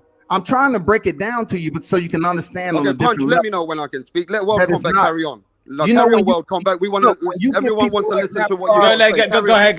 World when Combat. you World get Combat. people Let like- World when you get people like Rap Star that do not address another grown adult, we're talking about an adult that's been to combat, who did military service, retired. When you get a person like Rap Star that refused to address adult one-on-one, I've been in the you don't army have as well when I respect. was Look, young, you but I have don't respect. tell You don't have everybody like respect for I don't anybody. tell the world about what He you don't do. have respect for himself first and foremost, and he wants to gather everybody else collective opinion so they can all join in. No, be a man and speak to me one-on-one instead of whining and crying to everybody else. Okay, can I speak now? Can I speak? Or you still want to Go ahead, Rap Star. I put him on mute, bro. Honestly, the man, World Combat, is so sensitive, so in his feelings. He never can have a conversation with him about the boxing logical topic. With World Combat, he brings too many personal things into the topic, and he gets so offended that he speaks on your show for 15 minutes and we can't get our word in. How can we have a logical conversation with Wilder when you've got a man like World Combat who comes from a whole different, sensitive, emotional, and all these kind of feelings about him, and we can't have a logical conversation with this man? So I never once said nothing personal about Rap Star at all. Let me just say what he said. Be clear that I will respond. Be clear, Rap Star. I will respond. Yeah, we don't care about your response anymore because there's not much. So you're not speaking for the people, though, You know Rap what I Star. say, man? Go ahead. Rap Star finish and then Combat. We Go. need And then more less Come bickering. on, World Combat. I support your channel. I come to support you. Man, I get out of my understand face that you're with a that and grown keep man. talking. But when it comes to Wilder, man, everybody can see that World Combat gets emotional and he's not logical anymore. What we got to recognize, no, look, Punch, I'm just going to say this. There's no human which is perfect, right? We all make mistakes. Wilder is a man that people, they see him a certain way, but other things have happened. So internationally, they look at Wilder like making excuses, not being the real stand-up guy. Like I said, if he had a humbleness about him like Anthony Joshua, he would get more love. And he's not the only one who gets hated. Tyson Fury gets hated for the similar reasons in England. You guys don't live where we live. Tyson Fury gets hated by the own British people, which are white, because he's a gypsy. He doesn't have that kind of respect for people. He has antics behind the ring. And Tyson Fury gets hated more than Wilder in certain parts of the world. And you can go check this out. But we don't make a big thing about that. I tell you what I think's happened, Punch. When Wilder was coming on this fight, there was a sensitive situation going on. George Floyd passed away. God bless George Floyd. There was bad things going on. And we know that kid who won The Voice, he made a song for Wilder. Oh, my God. Let me just say this. You got to let me speak, Punch. I'm a raw person. I think a lot of the backlashes happened is because of that movement and how Wilder had all that pressure on his shoulders, right? And when things didn't go the right way, it's his own fucking fans which trashed him. His own people start finding everything in the book to try and make excuses for him. This is what's made Wilder's demeanor even worse. Wilder is maybe a great person. I'm not saying he's not, but he's not perfect. He's done a lot of things in and out of the ring which people don't like. You guys have got to get that through your head. People don't, not everybody in the world is going to think Wilder's perfect. In fact, they think he's far from it. It is what it is. You guys have to let other people have opinions and not get sensitive and emotional about it. Wilder might have amazing qualities inside as a person, but when you look at what his antics are, it doesn't tally up. It looks bad. And when Can I go now? consistently... 17 minutes. Can I go now? Hold on. Right. Hey, let me just say this right quick before you go. And if Anthony Joshua did that, Lisa, and Anthony Joshua had the same energy as Wilder, he'd be getting hated right now in England. It's fact. It's the way it is. I just want to let you know we're Rap Star. George Floyd, that happened after the Wilder and Fury fight. I just wanted to point that information out to you. Okay, am I I correct? remember there was this movement. Let me just say this, Lisa. That's there was all. a lot of pressure on Wilder and a lot of movement going on. And his own people, they trashed him and made toxic situations become for excuses for him. Because if you look at it, this whole thing with Tyson Fury went backfired on them. And that's the way the international people look at it. They look at it from the outside in. and they say that this man has never been used to knowing how it takes to lose. They've never seen a man who's so destructive and he's got that much power, but he lost in a way where he looked like he didn't belong in the ring with. You mean Rapstar? You mean that they made it a race issue? That's what you're trying to say? What I'm saying is, it's not just a race issue; it's a sensitive issue. It's very sensitive around Wilder. You got to Come on, man. Come on, hold on a second. A race issue punch. Like, that was like part of the reason I felt like it was impossible for me to support Wilder with all of the bullshit he was saying. You know, me, a white dude, I can't support Wilder when he's fighting Tyson Fury saying, I'm going to make him a Black History Month trivia question. He isolated a lot of people, man. Yeah, here's a Black History trivia question. Who won the heavyweight title during Black History Month in 2020? Oh, come on, bro. Tyson We all Fury. know what he meant. Yes, I know what he meant, but it turns out it didn't matter who won or lost. It's still the fact is still the same. I would just like to point out that no one cares, no one is jumping down anybody's throat because of the opinions that they may have, because those are your opinions. The only thing that people actually challenge is a misrepresentation of facts. That's it. If you want to say this, that, and the other thing because you feel that way and that's your perspective, knock yourself out. That's what everybody does. That's what every fan is all about. But for fans who actually, even if it was for AJ, if you start misrepresenting the facts about AJ, I will also say, you know what? That's actually not the fact. It's not about sensitivity. It's about accuracy. Hey, do you think? Let me say something deeper. Do you think, because when I look at the UK fighters, I never heard, and that's just me, and this is just me. This is my experience. Me talking boxing, I never heard Ricky Hatton, the white UK, or Bruno, the black fighter from the UK, or Anthony Joshua, the black guy from the UK. I always heard them as the Brit UK fighters. They ain't deal with the colors. I never looked at. But they don't look at Tyson Fury like that, Punch. I want you to know that. No, I'm saying me, and I didn't look at Tyson Fury as the white guy from the UK.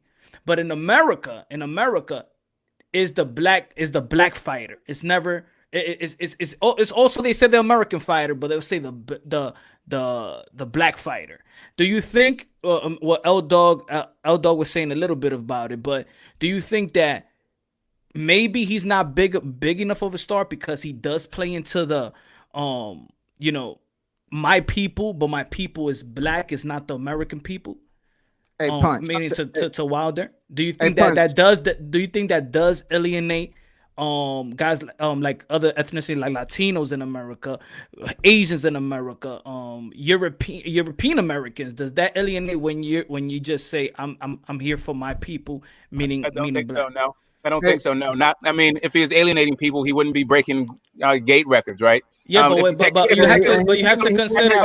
What I want to say, you can't say that because you have to consider what L Dog is saying. If L Dog is saying he's alienated, then you have to respect that maybe his way is alienating somebody. Yeah, Beyonce has business in the UK. Hold on a second. I wasn't even done. L Dog was saying that from New Zealand. I was just trying to say, like, maybe he would be bigger.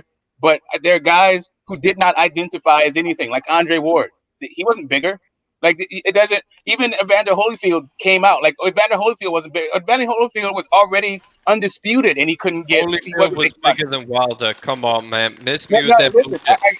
Hold on. I know that you like the idea about breaking the gate record is bullshit. Because if we're talking about breaking the gate record, then we got to add in the fact that Tyson Fury broke the gate record. You're a white guy, and you can't say, and your white guy tongue must speak for the white people.